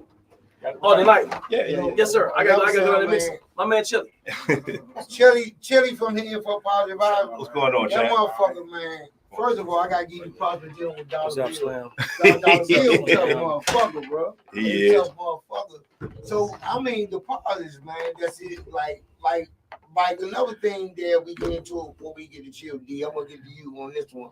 or Brad, you go first on this one. Like when you get booked for a gig, right? And I'm still learning this because it's different in my position. Whose job is it to really bring the people? Is it both, or is it the promoter? Because the promoter calls himself a promoter, and he supposed to pre-promoting. Like I go to these, like I watch these rap Jones, and like you've been on tour with Gorilla Zoe, and the promoter of the fucking event is bringing the people in. Right. Like you know, because you was on tour. Right, but at the same time, and shit is like, you know what I'm saying? The promoter is paying you to actually buy your crowd and your influence. So yeah, he's supposed to bring his people for sure, but at the same time, I'm booking you because you have a crowd and a talent, you know what I'm saying, to bring to the situation. So if I pay you, yeah, I want you to bring motherfuckers. It's an equal yoke and shit. Like we both responsible for doing our part. You know what I'm saying? And if one part doing more than the other, you know what I'm saying, sometimes that shit gonna fail. And now you just wasting money. So we didn't have promoters like that back then. Right, he definitely know that he was a raw deal back then. And with the session we played together, we went out and got the big old what's the names, and put it up on every post, going out there doing the work, getting the flyers, going out there and passing out at every show and stuff like that. Right. So the promoter back then, the promotion was with the band anyway, right? Now, why do you pay the promoter? It's a rhetorical question. Mm-hmm. If the promoter can't do what the band can't do, what's the point of paying them? Because now it's like they in play, and I understand they might be helping in a sense, but they got to be helping. You got to have a platform or whatever you're doing to kind of like upholding what you got to do to do it. Because if not, it shouldn't be no promoters then. If the band has to go on social media and post their own stuff and do X, Y, Z, what is a promoter for? And the promoters now, I think some of them, not all of them, they lazy, and they really want all the band to just do everything. Well, the band gonna do what the band gonna do anyway, right? But some of the promoters, they taking money a little bit. They say they'll share a fly and maybe pass some fly. Well, I said maybe pass the flies out, but you know whatever they do is what they do, and it's like okay, well, it ain't no real promotion. Real promotion is really getting out there in the streets. I think promoters came in effect when I think motherfucking people didn't want to front the bread. So the promoter came in and started fronting the bread because the band ain't want to front the bread or didn't have the bread to front to get the spot or the sound or none of that. They just was playing instruments. So if they opened the door for a nigga to come and say, man, I'll front the bread. And I think that was like kind of like the birth of the promoter here. But I see why, because I know I work for him just like y'all work for him. I don't mind promoting like shit for a nigga like Huff. Because if you watch Huff car, he got a promoter car, flies everywhere, posters on the floor. He got 4 boxes in his trunk cut open. So when he get him, it's boom, boom, boom. I don't mind working my ass off for a promoter like that because I know we banging together. So I said I know that their Obsession and Huff, that shit gonna work because both of them on the same chord. And then you see the result. Absolutely, I think it's different. So many different levels to promoting, right? Yeah, you do, man. Because it depends on like some of these promoters got like Tricky. They got so much pull and so many people that just jam with Tricky, right? So. It's just that thing is Zeke so like easy. Zeke like that too. Zeke, he got his people that just jam with anything. So anything he do gonna sell out. So when you dealing with a promoter like that, it's easier on the band. Right. You know what I mean? Whatever the line, like he said, once you build the card, if the card is built up right, it's gonna make it an easier show to promote. You understand what I'm saying? Like I can't sit here and I sold a lot of tickets the first time we did MGM, a lot of tickets, right? Hell yeah, but I can't take a gang of credit for that because that was one of the first MGM shows. JY was on there, Kim and Scooby was on there. The ticket was easy as fuck. But guess what though? I see how you could take the credit for that Cause you still put your people in the building early to see you. So that's a credit to you and your camp because most people, if you would have sold to, they say, shit, I know what time JY gonna play. I go see JY all the time. We JY fans. And if you want your stock to go up as a band and shit, you just want to get as many as people as possible. As you can. Because then I can demand 10,000. Niggas be demanding 10,000 and they ain't making 10,000. You know what I'm saying? So it's like, you know what I'm saying? You really gotta put the work in. I think niggas be too lazy to. I think ever since this internet shit started and shit, niggas just don't want to put the fucking work in. The number one problem niggas ain't no street. Go, my bad. Niggas just ain't no street hustlers no more and shit. If niggas like use half internet and beat the streets and shit, man, a lot of shit will be different in this whole entertainment scene in the DMV. You know what I'm saying? All the way around. But niggas just all internet now. Niggas don't be really wanting to beat the streets no more. Right. It's like niggas too good for that shit now. But it's a lot of, I think the problem is, it's a lot of new promoters might look at, say, D. Okay, if D do a show with Backyard Obsession, like, damn, that joint was packed. I'm going to go out and do the same show. And the results are not going to be the same. Right. The results going to be different. Y'all hustle different. Y'all connect different. The way y'all, and I think people don't get that. Right. And I think that's one of the problems. It could be fake, but a lot of people on the sideline, because they got the money to do it. I work with some promoters, they got the money to do it and have done it that way, but didn't get the same result. They don't do Can we say this, though? Can we say this is that you got to also define, you know, a definition of a promoter and somebody who just throwing a party. Right. And I would say that a promoter, one, has a capacity and finances that if that thing don't work right, they can still pay all the bills. That's a real promoter. Most people just throwing a social party and then, you know, they lose, you know, you may have they running out the back door. You know what I mean? So I think, and they are just like you mentioned, you know, Huff, and there's a few real promoters out there. Because I know when I do business with Huff, you pull up whether a ticket is sold or not, he got your envelope. Soon as you pull up, first. You know, there's a few other promoters like that because they don't all. They more like businessmen. You see what I'm saying? So you know, they like that too. Yeah. So the thing I had the boy chilling, bro. Your band has to be the strongest hearted band in go-go history. I have never seen no band get bashed the way Positive Vibes do. How do y'all keep that same motive? You know, I had you singing here like a month ago. We had her in and we racked her brain. But how do you keep the mindset keep going? First of all, I want to thank you for letting me go on Fox 5 with you. That was the big move for me. My mother, everybody was watching me and all that shit. That's cool. So how do y'all as a camp deal with that? Like all the bashing from the get-go, and you know what I'm saying? I mean, if you was in it for likes, social likes, and you know you're in it for the wrong reason. So yeah, somebody who's in it for the wrong reason, that probably would deter them. But us, it just made us stronger because it's like we know what we can do and we know what we're capable of. It's just sometimes you just got to keep moving, man. Don't let anybody that's weak enough to let somebody tell them that they can't do something. They don't need to be in this game. At the end of the day, have you ever played or listen to yourself and be like, man, they might be right. Hey, shit, last night was a bad night. Shit. I gotta tell her. I'm like, damn. Yeah, last night was I mean, if I gotta be honest, man, we play so much, man. I mean, literally, man, we had to do over at least 200 shows last year. Yeah, we play a lot, man. And so with a lot, you can't always swing for the fences, and sometimes, you strike out. Do you feel like that hurts or helps the man?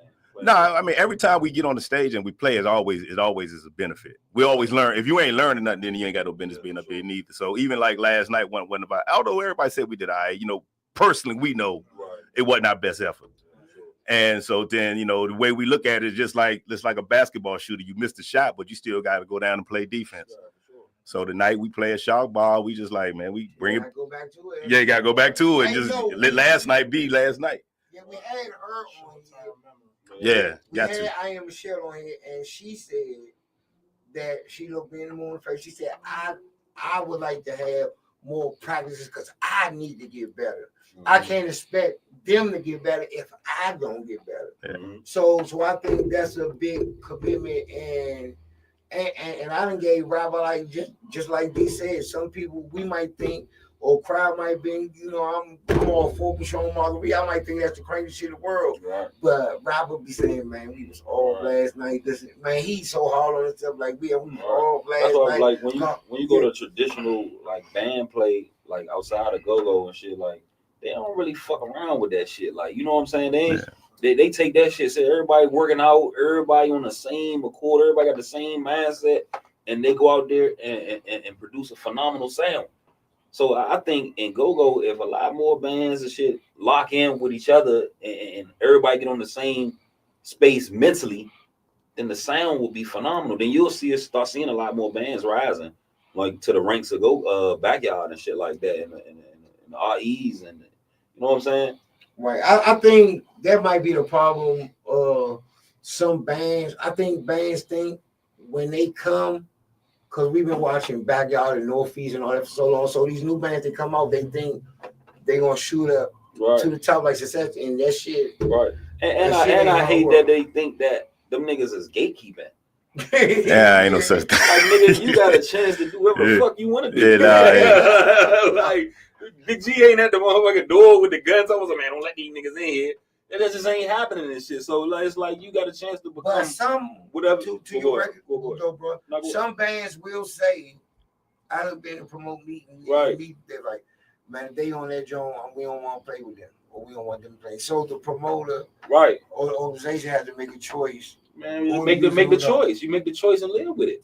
Yeah. It don't stop the next day. Right. The next day I get another 24 hours to shine. Right.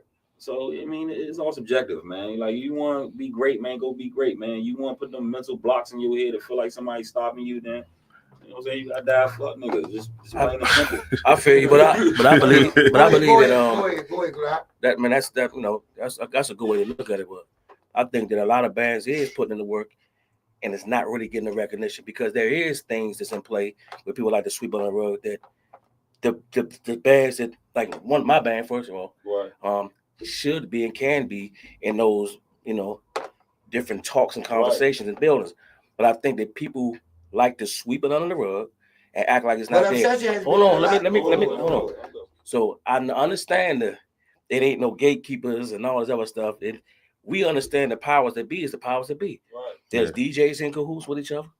There's promoters who are in cahoots with each other. Yeah, sure. There's all this stuff. They're all in cahoots with each other. And now you have to look at the thing where I see why a lot of bands get discouraged. And I'm speaking for those people. Right. Like, man, we putting the work in. We putting out songs. We the only band that put out more albums from the pandemic to now than everybody.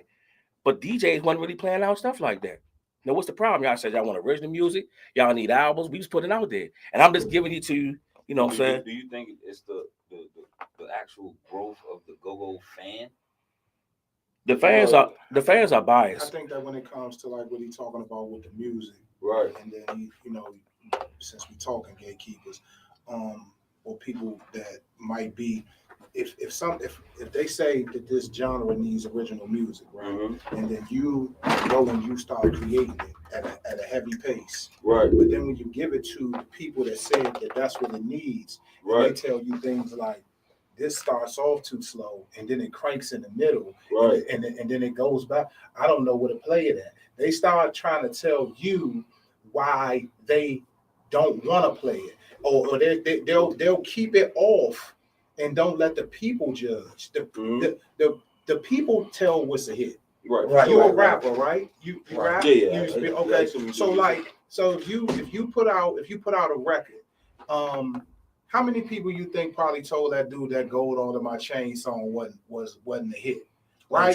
So but if given a chance, that shit earned him. I think he said he earned $36 million off that one song, right? And then went on back to selling clothes or whatever in Atlanta. So somebody gave the record a shot, and if you keep sending stuff in and people ain't trying to spin it because they got their opinion of it. Man, let the people hear the shit. Right. Then to me, that's gatekeeping. Right. You stopping my shit and off of your opinion. But these days, you got a great advantage because you can go direct to consumer. You can. You don't even need the DJ no more, or like you can go straight to your fans and be like, what this do? Which we did. You know what I'm That's why saying? we got 60,000 on Yeah, Ride. you know what I'm saying? So when the fan come up and the fans are starting to request this, you know what I'm saying? Then the DJ got no choice but to get out. But until then, let me finish. Until then, the DJ is gonna play the bias game and shit until the fans start requesting certain things and shit. You know what I'm saying? So you really gotta pay attention to the analytics of your clientele. That's just like, you know what I'm saying? When my shit Animal and I went to Charlotte, they said they ain't pumping your shit in the city. Right. Then everybody down here caught on. Right. From down there to here, because I told you when the Ride first came out, I said this is a motherfucker. This should be playing, and that's the crazy part. Motherfuckers don't want to get behind you until something happens. Like it took. Man, you don't like we say this shit on the show every time and shit. Or at least I do. Man, you don't need no nigga to sell your product, man. Right. When I was outside in the street and shit, it wasn't no support group behind me to sell my product. Nigga, my product got sold regardless. It's like Martin Lawrence, right? I heard Martin say one time, man, you know how many times I got booed at Greenbelt in that comedy club? Right. Yeah. He said that was home. I was going everywhere else. Right. Traveling to New York, everywhere else, and they was accepting. Right. And laughing. And he was like, bro, I would come back here and they would give me hell. Right. You know what I'm saying? So at the end of the day, bro, it's like it's in this area, it seems like this city is the hardest place to break. They always love you after you go. Let me tell you what old man Charlie told me about the Hucklebucks. When everybody was hating on the Hucklebucks, right? Mm-hmm. He took them south. He took them Southern Maryland. Right. He started getting the record spent away, and then it made its way back to the city. Mm-hmm. He ain't start here. He got them hot down there, and then it came back to the city. And I'm like, why we can't get over that though? You don't think that's everywhere though? You don't think every nigga in their city don't go through? No, I think it's more here. I think it's more here. You know what I'm saying? I think it's more. I think they go through it. I don't think because like just from my experience, shit, I've been down there all 50 states, and it's the same shit. It's the same story. But you know look what how I'm many saying? rappers that then became big out of these other Right. cities compared to Because our city. a lot of those cities are industry cities. You know what I'm saying? This is not an industry town yet. This is still on the form. It's still forming to be an industrial town for music because there's no industry here for music. Right, but why is it that it wasn't really no industry in Atlanta at one time? Shit, till niggas start making millions of dollars. Well, I think That's what I'm saying. let me jump in real quick. But just one more thing, and I'm gonna let you go. But Atlanta started to support each other, and that's why it blew. Right. That's what DC need to do. They didn't give a fuck what nobody up here thought no more. They said, fuck hip hop, we making country rap tunes. Yeah, for sure. That's what they said. I'm gonna and tell they you, started their own movement, and they said to themselves, nigga, the South is way bigger than New York and all of that That's shit. true. Right. We can become millionaires here. And then that's when the rest of the world accepted But they started to make a market there. I don't think here nobody has really took the initiative to make a market here. And then somebody making a market here. The problem is we won't get behind the motherfucker. Everybody feel like they gotta be the person in front of the line, right? Instead of getting behind the motherfucker. Let me say this real quick. So first of all, man, if this shit was easy, anybody be doing it. No. We all agree with that, right? If it was easy, then you would have bands coming up and just. So it ain't. I mean, I get the part about the gatekeeping, but at the end of the day, if you ain't made it yet, then maybe you're not working hard enough. Right, for sure. So you really got. We all know this. We got to put in work, and that's part of it. And then secondly, I think another thing we got to realize, people, if y'all know, I done spent like 25 years in Florida, right? Yeah. So I done been all over the country. I've been in Vegas and all this shit. Let me tell y'all one thing that we got to look at it, the assets that DC has. There's no place in the country that has live music like we got. No place. Trust me. You can go anywhere, any time of the week, and you're going to at least have 3 live concerts somewhere. And there is nowhere like that. So, in Florida, you may have a live band once or twice a month. So the fact that we are so rich in musicians that can put together live bands and then play all over the city, we got to start capitalizing on that. Musicians come into DC and they see how we are vibing, right? But then they take it back to their cities, and then they shoot up to the top. Say this what DC doing. This what DC doing, right? See, and you hear they copying our music, they copy our vibe, they copy our style. So we got to come together internally, here, and stop worrying about, where Obsession doing good. I want Obsession to win. I like seeing, the unit come up and all these other bands come up, man. Because at the end of the day, when they doing good, We all doing good. Sure. At the end of the day. You need more people with your mindset. Right. That's my whole point. If you like, look at EU, right? EU still to this day has probably the biggest record that ever come out of this region as far as no question. Right? When they, from what I understand from a lot of the old head, when they got that record and they got that hit, it was almost like when they came back, the city had turned on them. They was now like sellouts. Yeah, everybody good was point. the inner city movers. Everybody was with Red Essence. Sugar when Bear, Salt and Pepper Joint. it seems to Yeah, me that yeah, Sugar good Bear almost had to get with the Maisha thing to work his way back in to real good graces. So you telling me that we ain't some rotten motherfuckers here? That's some rotten shit. That's some rotten shit for a nigga to make the biggest hit that we had, and we don't even support it. And then when he come back here, we mad and hating on him. Yeah, point. Instead of trying to say, Bear, what we got to do to get it in your hands to get the next hit, and how we gonna put it? You know what I'm saying? You understand what I'm saying? Hey, look, another thing. Wale tried to do that same shit with the Rappers. Who? Wale. He tried to grab him. What they do to him? Scrutinize. Boy, he took that boy. Nailed him to the And he still rapped the deal. I'm like, bro, you better than rapping me, no more. I said, you better than me, bro. You better than me. But that's just the mindset anywhere and shit. Like, you know what I'm saying? When a nigga, you know what I'm saying? That's just the whole depiction of the Jesus Christ story. Once you gain the light, you know what I'm saying? Niggas gonna turn their back. You got to be ready for that. Yeah, you know what I'm saying? Not everybody's going to accept the light. A lot of people dwell in darkness. Let me ask you a question. That part. And I'm going to ask Chili too, though. From a go-go perspective. Living out here. You from on the other side, LVA, right? Yeah. That side. Let me ask you a question. What do you really think the issue is with go-go not united? Because we ain't going to get a coalition. They ain't going to do that. Right. For a lot of reasons we ain't going to speak on. But what do you think the biggest problem, why go-go just ain't, why people ain't trying to come together and really push the culture? They say culture. Right. What you think the biggest problem is? The biggest problem is I think why majority of the bands and shit don't handle business properly. so that's the main thing, right? You know what I'm saying? That's the main thing. Because the first thing you can do is just handle your business. You know what I'm saying? Before you can handle the world business. So you know what I'm saying? If you go in there and handle your business and shit, you know what I'm saying? You're gonna get your results. Like niggas think this shit kind of easy and shit, but you gotta think back, y'all. You know what I'm saying? We be making what, like 10,000 a show. Roughly, it took 25 years to get that. Mm-hmm. That's kind of like peanuts compared to the time, you know what I'm saying, it took to get there and shit. You know what I'm saying? No disrespect to them or no shit like that. Now you got a good point. You know what I'm saying? Right, I got you. So Chili, you been from knowing you from way back in the early 90s. Yeah, we go back. And you left, we went back. You had drill, y'all had the us and Obsession and Raw Deal was the real like Landover bands that was really pushing, right? Besides Young Groovers, you did management. You managed Raw Deal. Yep. What do you think from now to right now? What do you think as a manager and being in the band too is the biggest problem looking at now and from back then? Greed. That's it. That's it. Greed and as at the end your business, so the same thing. Yeah, at the end of the day, because if you got, and then this really piggybacks on what you said. If you were operating your business correctly, you know what I'm saying? It's nowhere in the world that we all can come together and everybody break off. But you got some people who just like, oh, I gotta have more. I got, you know, they're not trying to share. Whenever we get an opportunity, if you see positive vibes now, whenever we get out, we open up a club, we invite bands. Say, hey man, we got a spot. Y'all come, you know, even if we ain't playing that night, y'all can get the spot. So Chili, let's take the gatekeep out, right? Let's take it out. Let's use the real adequate for it.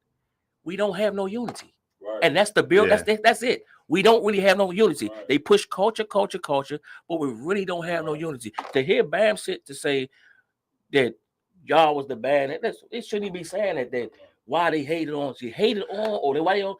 We shouldn't even be saying stuff like that, though. No disrespect to you, what I'm saying? We shouldn't even be saying stuff like that. It's because of the way the system is set up, where another band would be like, man, hold on. It's kind of like what my man said earlier with Brandon, right? Yeah, what he said earlier was about the social media. So everybody, you know, social media, you can just pop off and, you know, can't nobody check. You know what I'm saying? Yeah. And a lot of, 90% of the bad comments we got, people never even came to see us play. Exactly. So it's like you don't got no reference. You just piggybacking off what somebody else said because you never came to actually see us. If you came to see us, then I already know that your perspective is going to change. And then another thing too is that, damn, I just had a brain fart. No, but at the end of the day, man, it's just like the unity is troubling.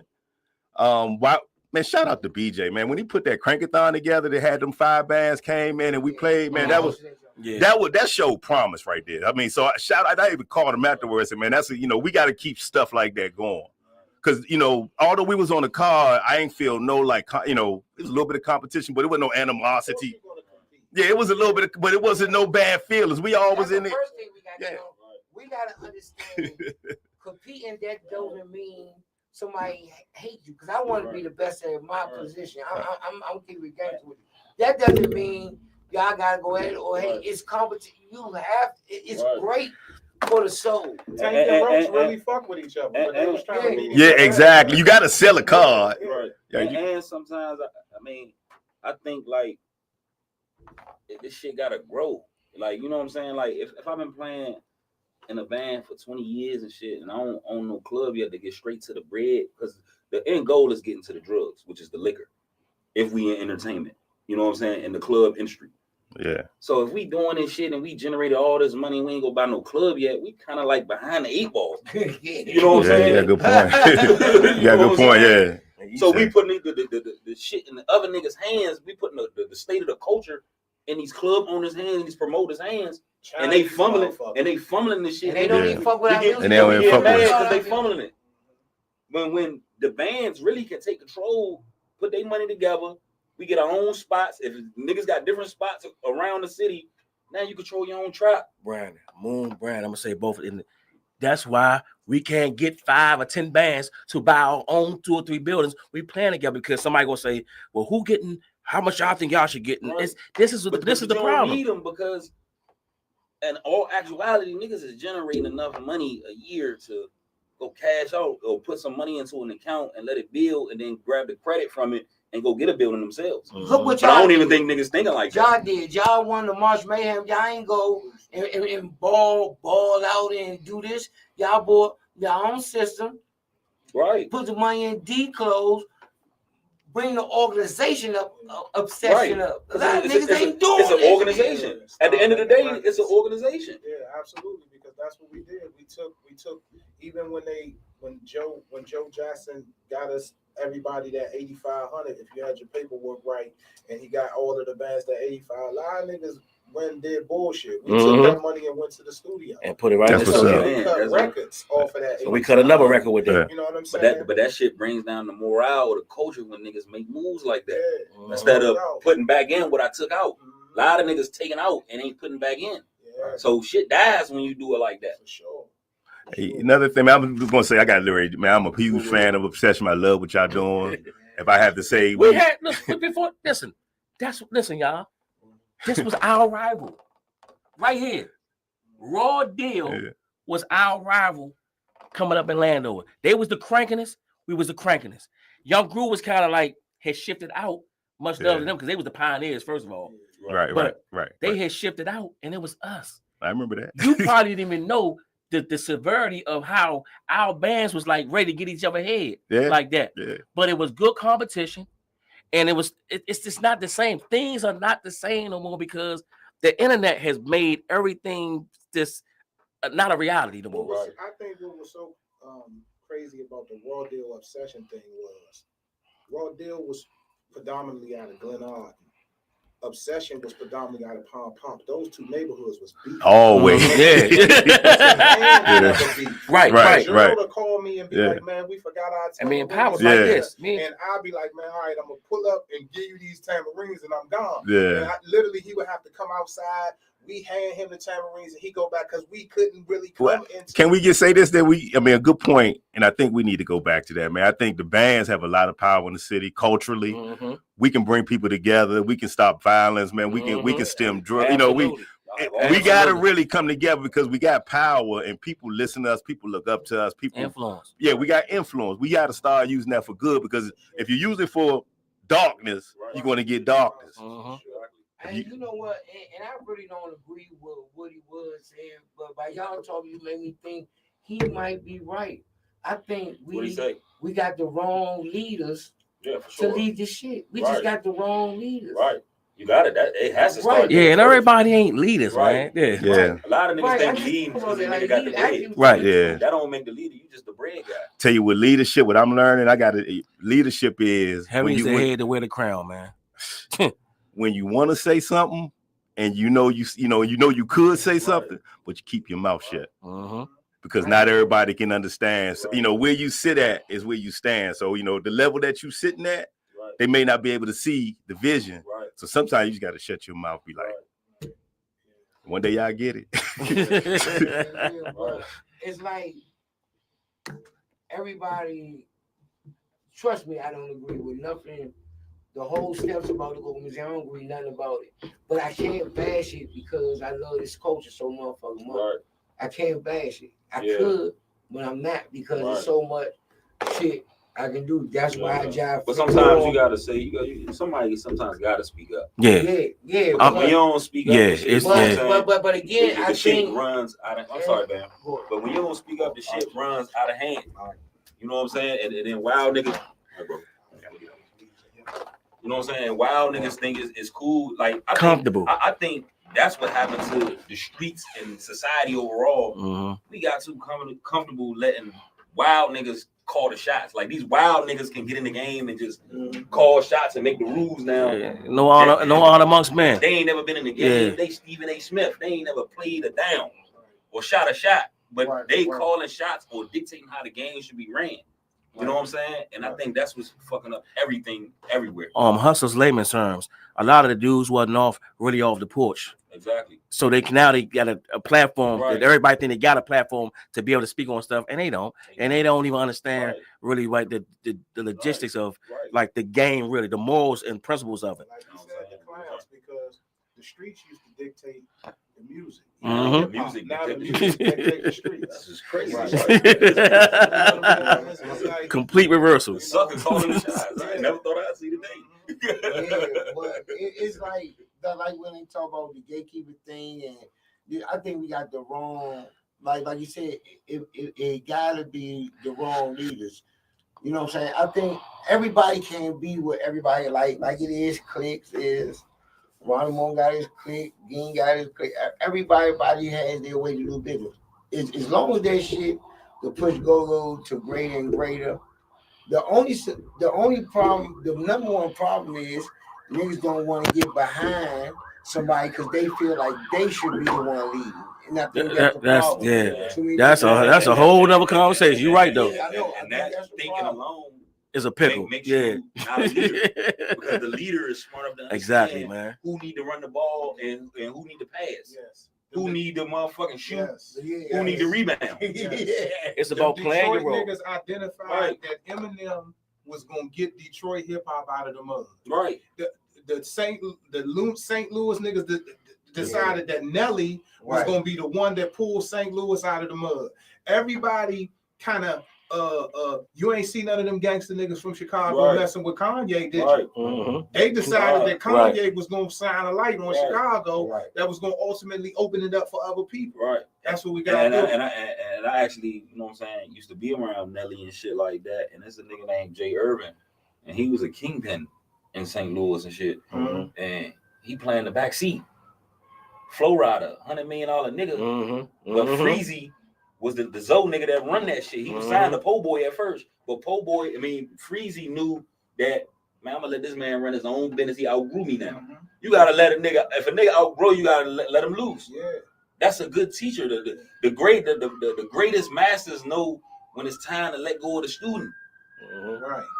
You know what I'm saying? The student don't stay the student forever. These niggas be wanting the nigga to stay the student forever. Nah, the student one day might become the master. You gotta let him go. Let him be the master over there. And that mentality of you can get big, but not bigger than me, son. Yeah, that's it. That shit is killing shit. I want you to do your thing, but not more than I do mine. Yeah, and it's like that's why I really take my hat up to y'all, to all the lead mics and the managers, because to keep 12 ego motherfuckers or motherfuckers with different attitudes together is a hell of a accomplishment. Yeah, that's a lot. That's a lot. Y'all have been together more than 5 years of this, man. I take my hat off because that shit is no easy job because I couldn't be in it. Especially for niggas from different walks of life. Yeah. You might not have the same belief system as me. I mean, I gotta play motherfucking therapist.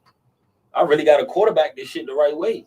Because I can lash out and speak on all the wrong and shit, but sometimes you gotta quarterback this shit and speak on the positive. Maybe I'm not gonna highlight my nigga weaknesses and shit. I'm gonna highlight his strengths. Maybe you're not a good shooter. Go get the boards, nigga. You know what I'm saying? You do great at that. You know what I'm saying? But you have to see that. Yeah. A leader has to see that. He has to have a vision to see that. Don't be having that eye. You gotta have true new street niggas, right? That come out of that real gutter in a situation with you might have a band and you might have 6 dudes that come out that shit, and then you got 6 squares. Them squares don't see loyalty the way you do. Y'all was raised totally different. My brother used to have to tell me that all the time. You expect people to see things the way you do. They wasn't raised like you. Right. They didn't they didn't take the lumps that you took. So you're going to continue to keep getting your feelings hurt, thinking that them people going to see the game or see things how you see it. And when you over here and me and Bread come out of that same dirt, right? And it's just a loyalty thing. We understand each other. We don't have to talk to each other every day to know where the love is at. Right. And then you got 5 or 6 other people who not from that, and they don't give a damn what they do. They 1 minute they this way, the next minute they like fuck you, and you don't know what's going on. Right. You trying to gauge it like, bro, what is the matter with you? Like how did you? But they don't have them same principles. You don't got no structures. Like a nigga that come from the street is almost like a war veteran. Yeah. Especially coming from the late 80s and 70s and shit. All the after the 80s and shit like that is over. Right. Them niggas is pacified babies and shit. So these people don't understand nothing and shit. And then a lot of niggas is getting just caught up in the game and shit and not learning how to be a better person inner. You know what I'm saying? Because if you ain't the right type of nigga inner, you ain't going to motherfucking understand nothing about nothing. You don't even see the environment the same. Hey, young, I ain't gonna lie, and that's how I know I'm happy to see them win. Man, I love how that nigga Monty and UD and BJ, everybody that boss their own moves. And it seems like sometimes it might not be perfect. You be like, man, because I ain't gonna lie. Me, when my bookings get low, I'm like, God damn, I hope I ain't falling off. And then I might bounce back with 4 calls. Right. Yeah. Just like you might not play one, then I got damn, that nigga D double book 3 weeks in a row. That one, but like when y'all get frustrated and it get frustrated where y'all know y'all great, what is the next move? When you know you're great and you know you're supposed to get these calls. One thing I can say I do like about Obsession, Major League, and MAB, y'all will go out there and make y'all own moves. Y'all will bet on yourself. And it's not too many bands in go-go that will bet on their self. When the sound 850 and the club 60, and you got to do this ball guarantee. You know what I'm saying? It's like, I mean, sometimes you just gotta understand and shit. Like a lot of niggas be chasing. You know what I'm saying? When you become what you supposed to become, young, this shit come to you, man. You don't gotta chase this shit. That's a good one. Say that again. You know what I'm saying? A lot of people be chasing. And when you become the person you're supposed to become internally, everything that you deserve, the universe is going to give you tenfold. Absolutely. Because you deserve it. I say it all the time, man. In a position that you're not ready for. How about that? I said something on last week, man. How can you really blackball somebody that's chosen? Right. It don't happen like that. You can't block somebody. The niggas don't make the rules. The universe and God do. Right. And I think this is a tough one here. And I seen y'all do it. And I told Sean from the show Conte you should do this. Sometimes you have to know who to let the front person in. Like me, if I was in with you, I would let Cool. Because he's a young nigga, he got this. I seen Obsession let Monty actually be the face of Obsession. Right. Like she was on all the fly. Like, damn, is D still in the band?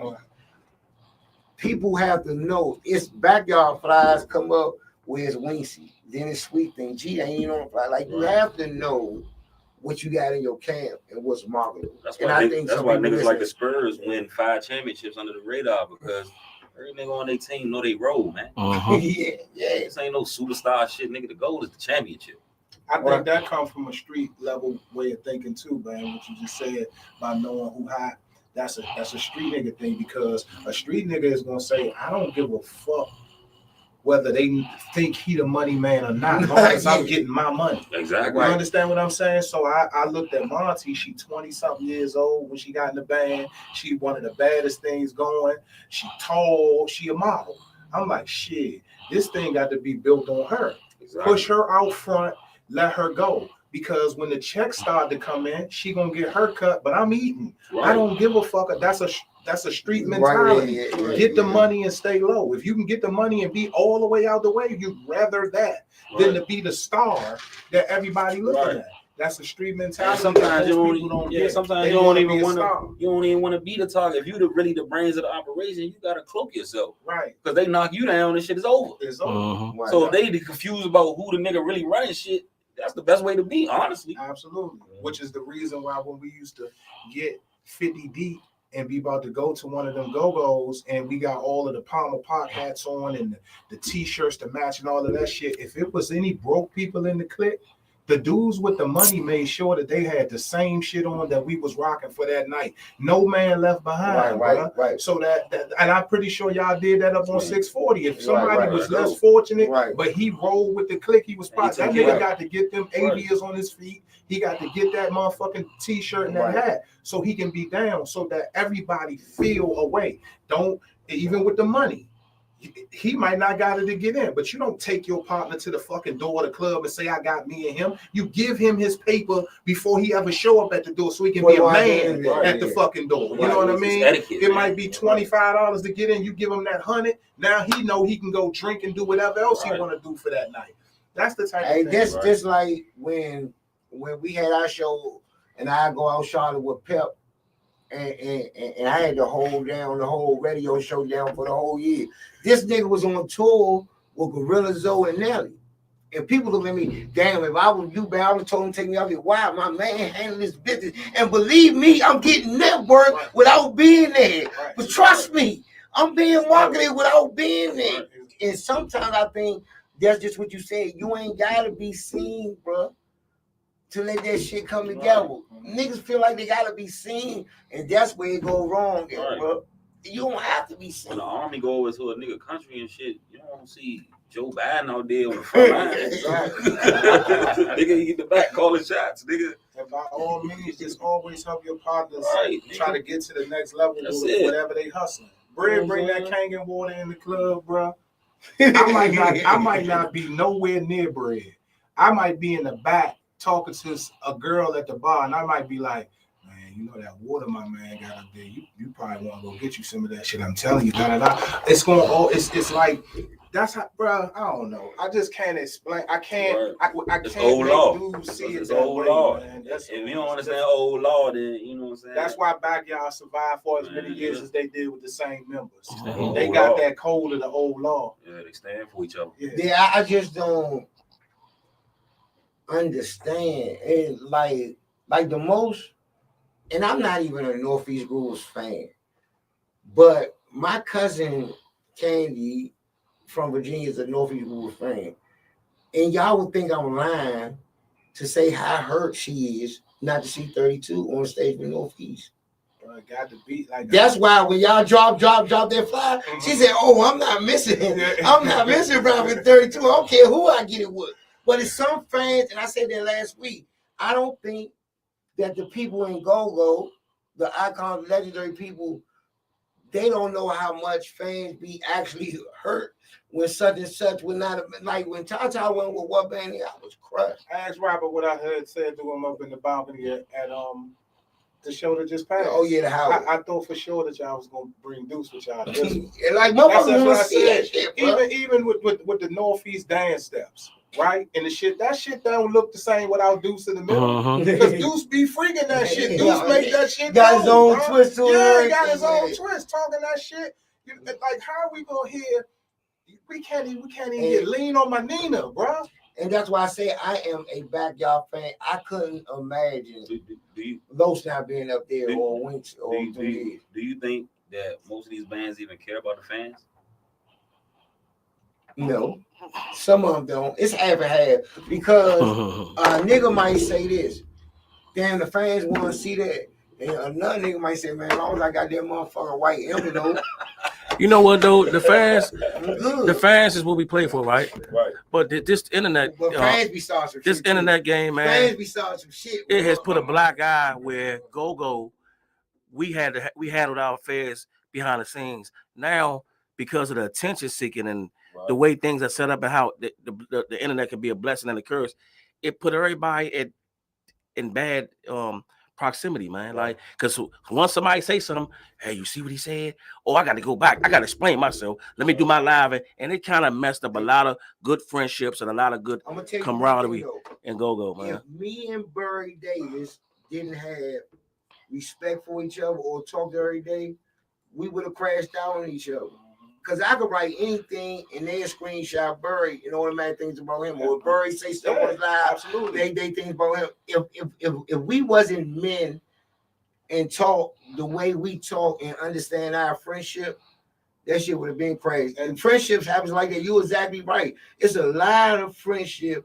Like the Deuce and Northeast John could have been squad a long time ago. And the fans, you're right. Some of these fans will get some bullshit going. Yeah, I sat and watched it the other day, and then there's some sucker ass niggas out here that know better what they shouldn't put a thumb up on or comment on. Absolutely. Yeah, that's what Murray said too. So we had a young lady that went to see BJ and them the other night, and she went to see RNS. They was playing, you know, right next to each other, I guess. Oh, so she said Martini's next door, and so she goes on the thing and say RNS Project kicked MAB ass, right?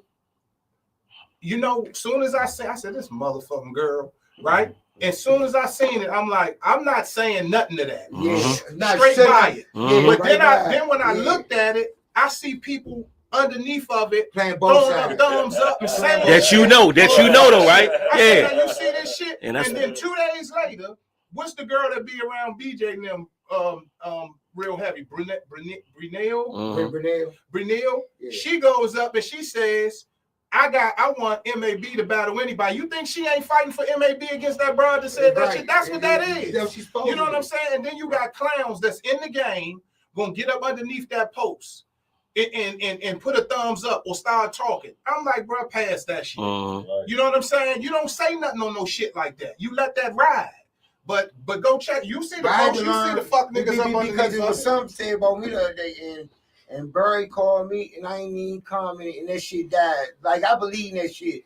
Man, if you don't get that shit attention, it won't grow. And we out here, and then people like us, and we don't know if we go back and forth with anybody, that's messes up our business move, and it looks bad because I see other people's business. I said, man, I used to be that same motherfucker. Right. Go ham and do that shit and fuck up a whole business deal. Shit could have been right. That's how that shit be happening. We gotta stop giving light to that. I don't like that. The comment people is those dangerous people. I don't like. I see people that in these comments over here, and they in these comments over here, and they saying, yeah, girl, and then you know what, you right, and yes, and then go back over here, like no, they and that's why I said it's kind of a love-hate relationship with me and the fans, man. I love the fans that everybody support us, but I just see how they can really rouse some stuff up, man. And I'm on 50 Cent side with that shit. If you on that fence, I'm gonna push your ass on the other side. Get the fuck on over there with them. Yeah, and I think that's what I hope.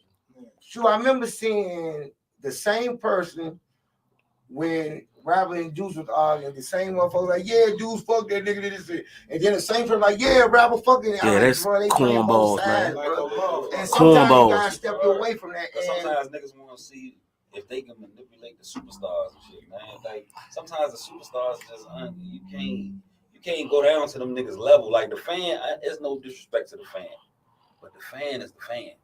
You're a fan of the talent in the position that I'm in. You know what I'm saying? That's their place. You the fan. What you say don't really touch me or move me, nigga. You coming to see me. You comment on a sport that I play. Right. You know what I'm saying? Right. So your opinion on like it matter, but it don't. Because you still paying your money to come see a nigga. You know what I'm saying? And you just can't let these niggas play niggas against niggas and shit, because everybody want to be a star now. Another thing needs to change. I was telling Burry, you got to stop letting these complaining fans We gotta stop letting these complaining fans determine how we run our business. Right. Cause some motherfuckers like 150, that's too much for a table. Right. But if the nigga let 4 guests in on a 150 table, you only paying 50 for the table. Yeah. So Barry would try to accommodate them and get to them cheaper price. I said, nah, B, that you can't keep doing it because they gonna argue with you just so they can get a discount, and it fucks it up for the people that do pay the hard-earned money that don't ask for discount. And a lot of these OGs and shit are just new to the internet. So they don't really know how to politic on that joint all the way. So sometimes their messages get misconstrued. Yeah, they don't really play internet politics. They from old Lord. The internet shit a new thing. Niggas don't really be on the internet. So a nigga even from that era trying to learn how to navigate through the internet can sometimes be disastrous. Like niggas like us four in here. We on internet just for promotion and business reasons. Yeah, that's it. Man, I don't give a fuck what nobody think. It's a business thing, man. My life on the internet and what I do in real life, you would never know. Never know. So how do y'all? Last question before we get out. How do y'all feel? How y'all leveling up as a band? Cause y'all in new spots. You got the big summer festival. I'm excited about being at the Sea Crab, which I think that's a different level. I seen DJ Ron there last night, and that motherfucker was. I can't wait to host that motherfucker. That motherfucker gonna be a whole. So y'all getting all these new spots, y'all business in, y'all leveling up, y'all got people calling you. Does it feel like this gonna be the summer, Shirley? Because we like I know I would feel like that if I was y'all position, like the Summerfest, this, that. I mean, what I do know is I got 2 more years to get it, man. And if I don't get it by then, I'm out of here. That's how I feel. So yeah, this got to be the summer. You know what I'm saying? And as far as the Sea Crab, I thank my man Barry Davis. You know what I'm saying? He called me and he said, "Man, I got this, John. I'm gonna put you in there on the second." So I said, "No, you ain't, nigga. You gonna put me in there with Still For Me. I want to go on the opening day. Don't be trying to put me second. That first opening gonna be the motherfucking one off the top." So April 6th, man, make sure y'all get them tickets to the Sea Crab over there. I like how you did man. that. Yeah, I like how you did that. I said, I'm in me, and even me. He said, "Man, you know it's Billy." I said, "Like, man, you know my respect for Billy." I tell the motherfucker, who the best routine band? Don't you ever put me in category with Billy Key. That's the goal. I got enough respect for him. I'm gonna have a ball. Yeah, I do. Yeah, man. So that at the end of the day, yeah, it gotta crank up right now, man. If it don't, like I said, I got about 2 more years. I'm gonna salute everybody, and I'm gonna fall back. Now we might still make studio music, still trying to make that album. And you ain't never letting the close though.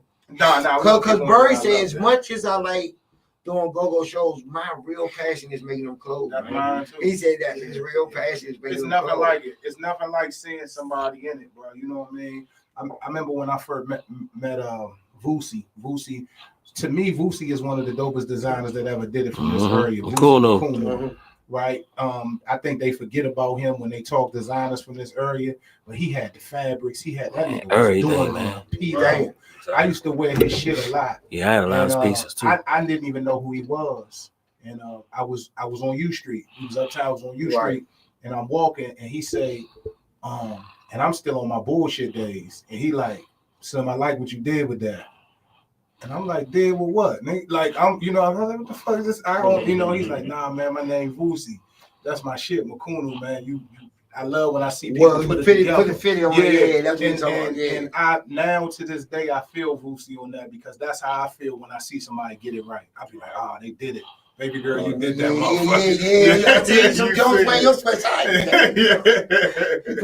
I got some sneakers dropping too, y'all. Oh yeah. At the top of probably the middle of April, top of May, I got some new sneakers coming out. Women's sneakers. I'm doing these ones for the ladies. Yeah. So what type of things? Let them know what type of moves obsession gonna be made. First of all, you got to plug in the summer, John, before they get the early bird thing. You got to. Absolutely. I'll be down there. That's why I told OT, my man, hey, listen, bro.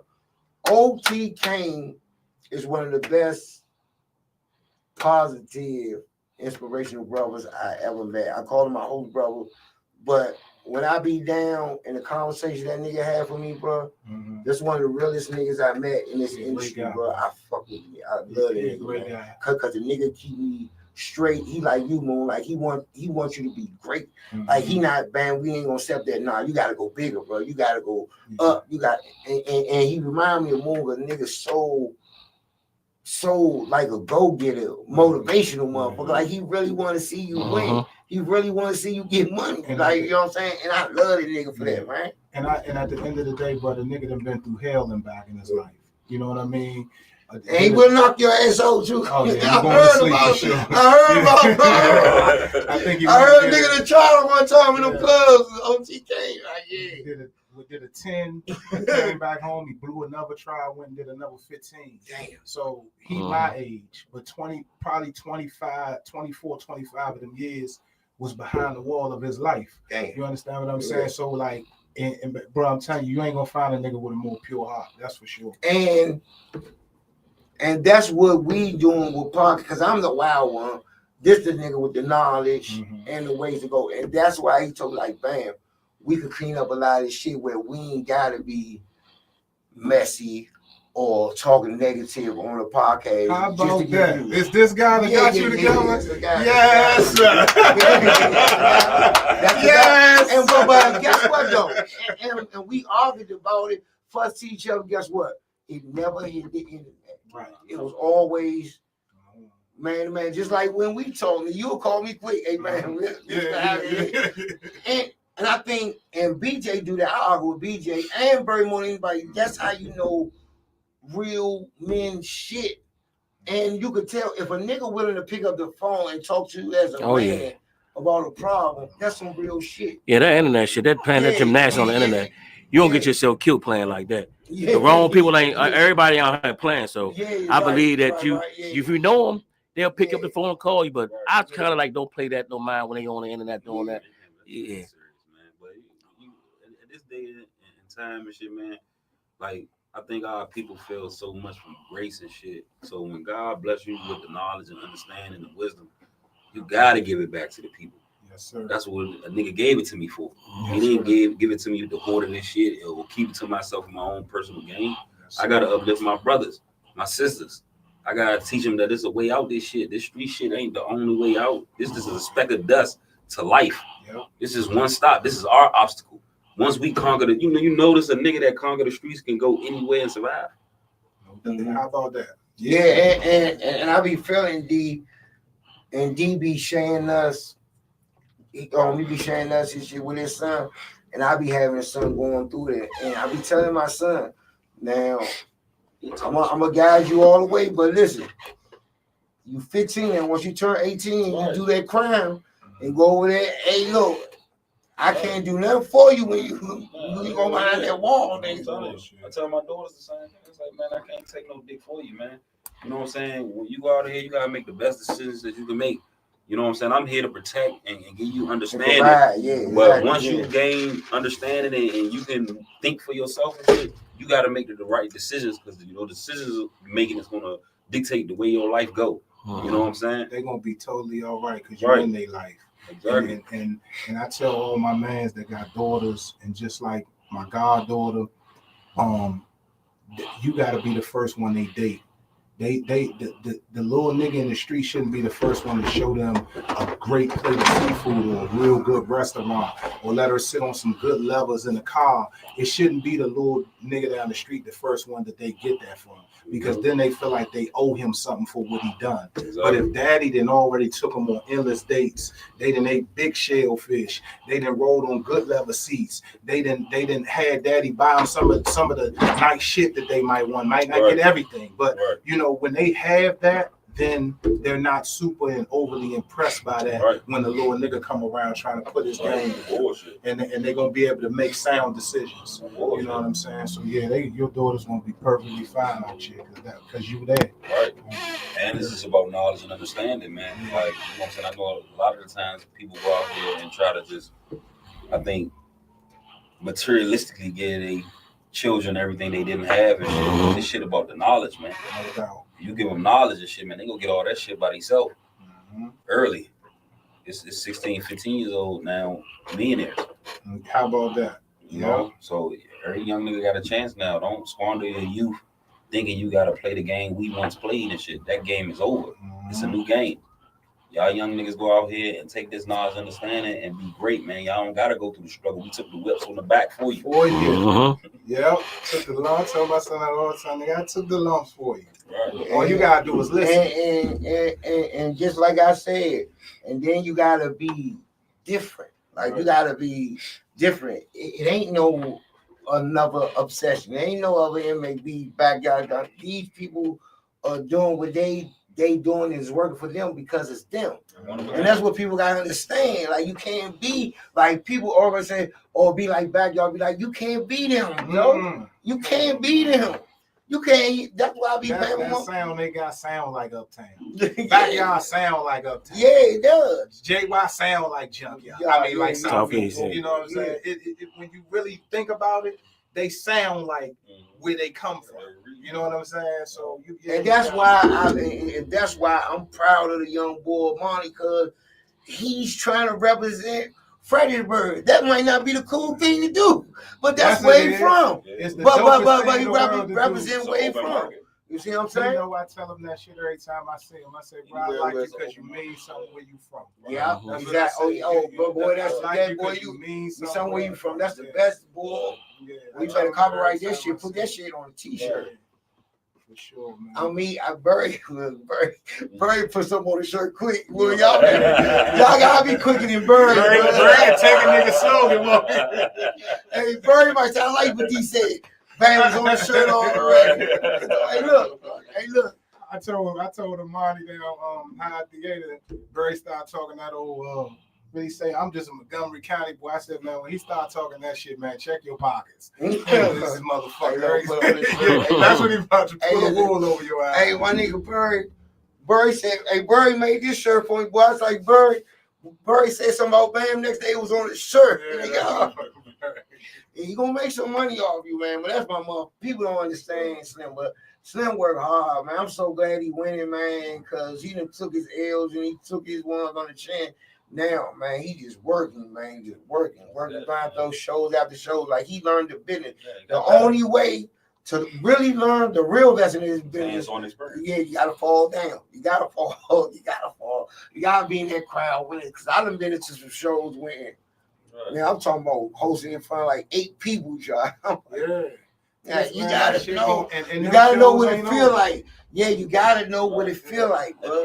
Every nigga done felt that. Every nigga in entertainment done felt that. Ain't no nigga hop out here and just was. That's why I said people talk about backyard this and that. That nigga Coop and G told me one day around. He said, bro, you know why I always want to battle no free rules? Because he said, bro, at the WST, bro, Icebox, everywhere we go, Joe, they used to bust our ass, bro. Like, they used to out-crank us like they didn't even give a fuck about it, bro. And that motivated me, bro. Yeah, it absolutely has. They said they got blown out at the WST. That nigga Coop went up there. Everybody said nigga practice at 11 tomorrow. Yeah,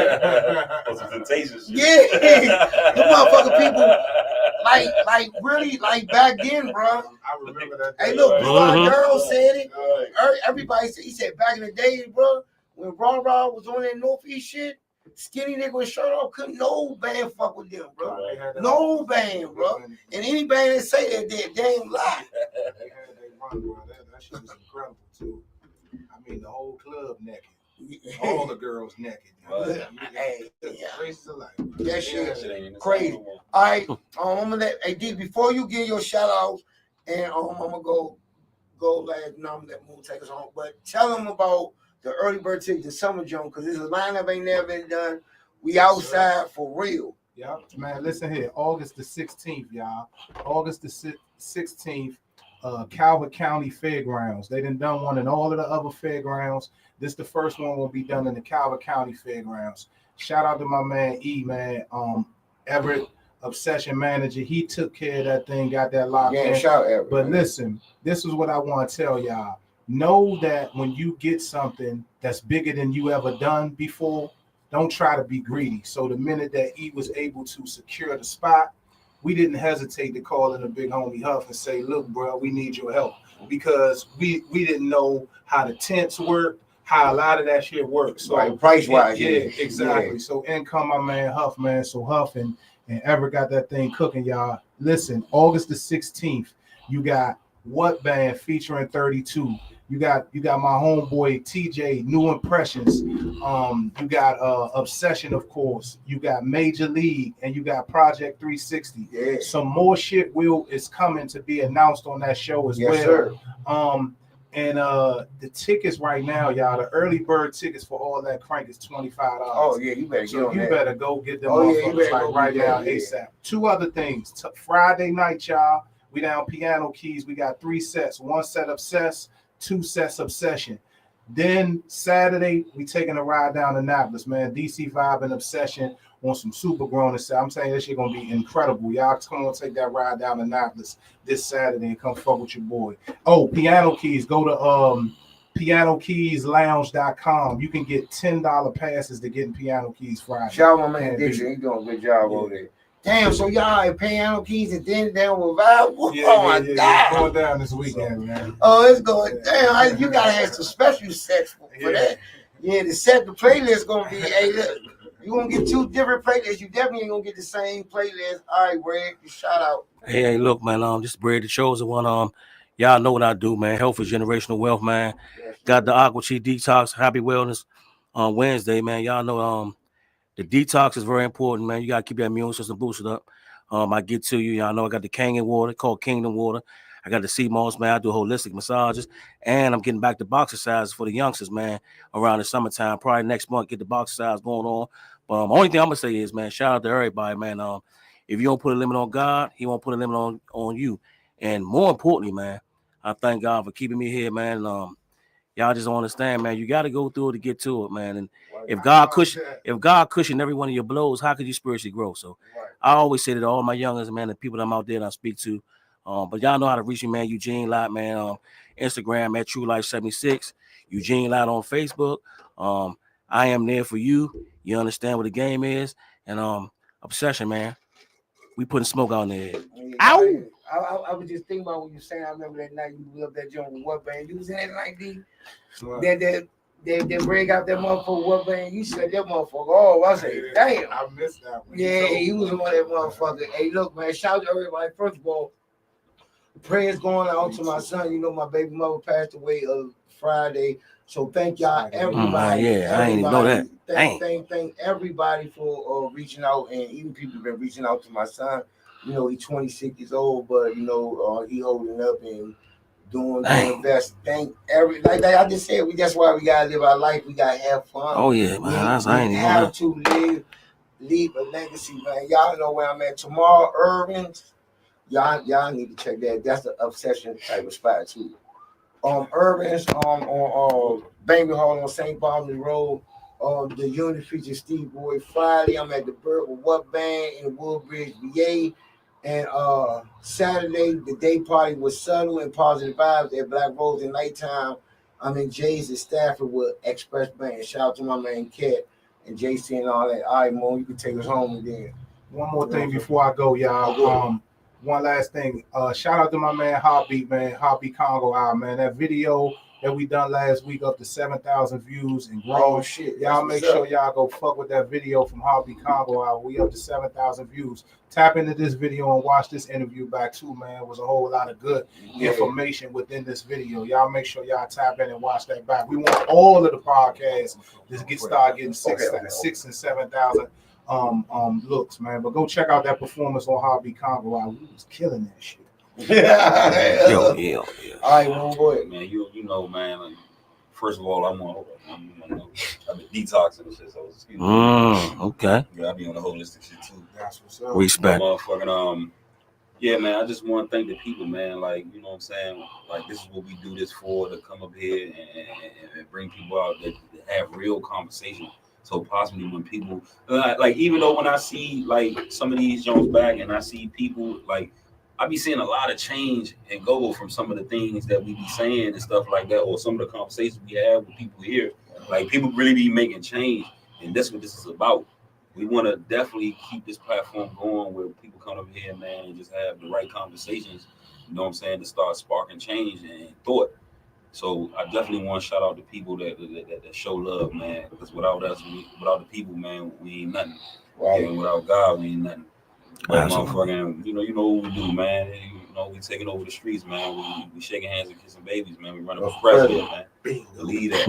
All right, so we're gonna end it something different. We're gonna end it with Greg, and Greg gonna take us out with a prayer. We definitely need it. I do. But go ahead, Greg. You put the going, Greg. You got the flow, Greg. Hey man, look, for whatever walk of life you at, man, God is the greatest, man. And let me just say this, man. Dear wise and eternal Father, we come boldly to your throne, Lord. And you said where there's two or more gathered there, you're in the midst. We know the message tonight is going to reach a lot of people, man. We pray that it don't fall on deaf ears. And there has to be a stance where we understand, overstand, and understand that God is in control over everything. So, Lord, we thank you for allowing this to happen, to put the message out here and have some positivity and some teaching for those who don't really understand what's going on in GoGo, but for those who want the GoGo to push to another level of unity. We thank you, Lord. We give you all the glory and all the praise. In Jesus' name, amen. Amen. Y'all. Ow! See, that's how she sees the saying when you be in a positive way. And the whole reason I be knowing them, bro. And then I'll be saying, man, niggas, some of y'all niggas be like you will know, you will look at it and say, man, that nigga just going.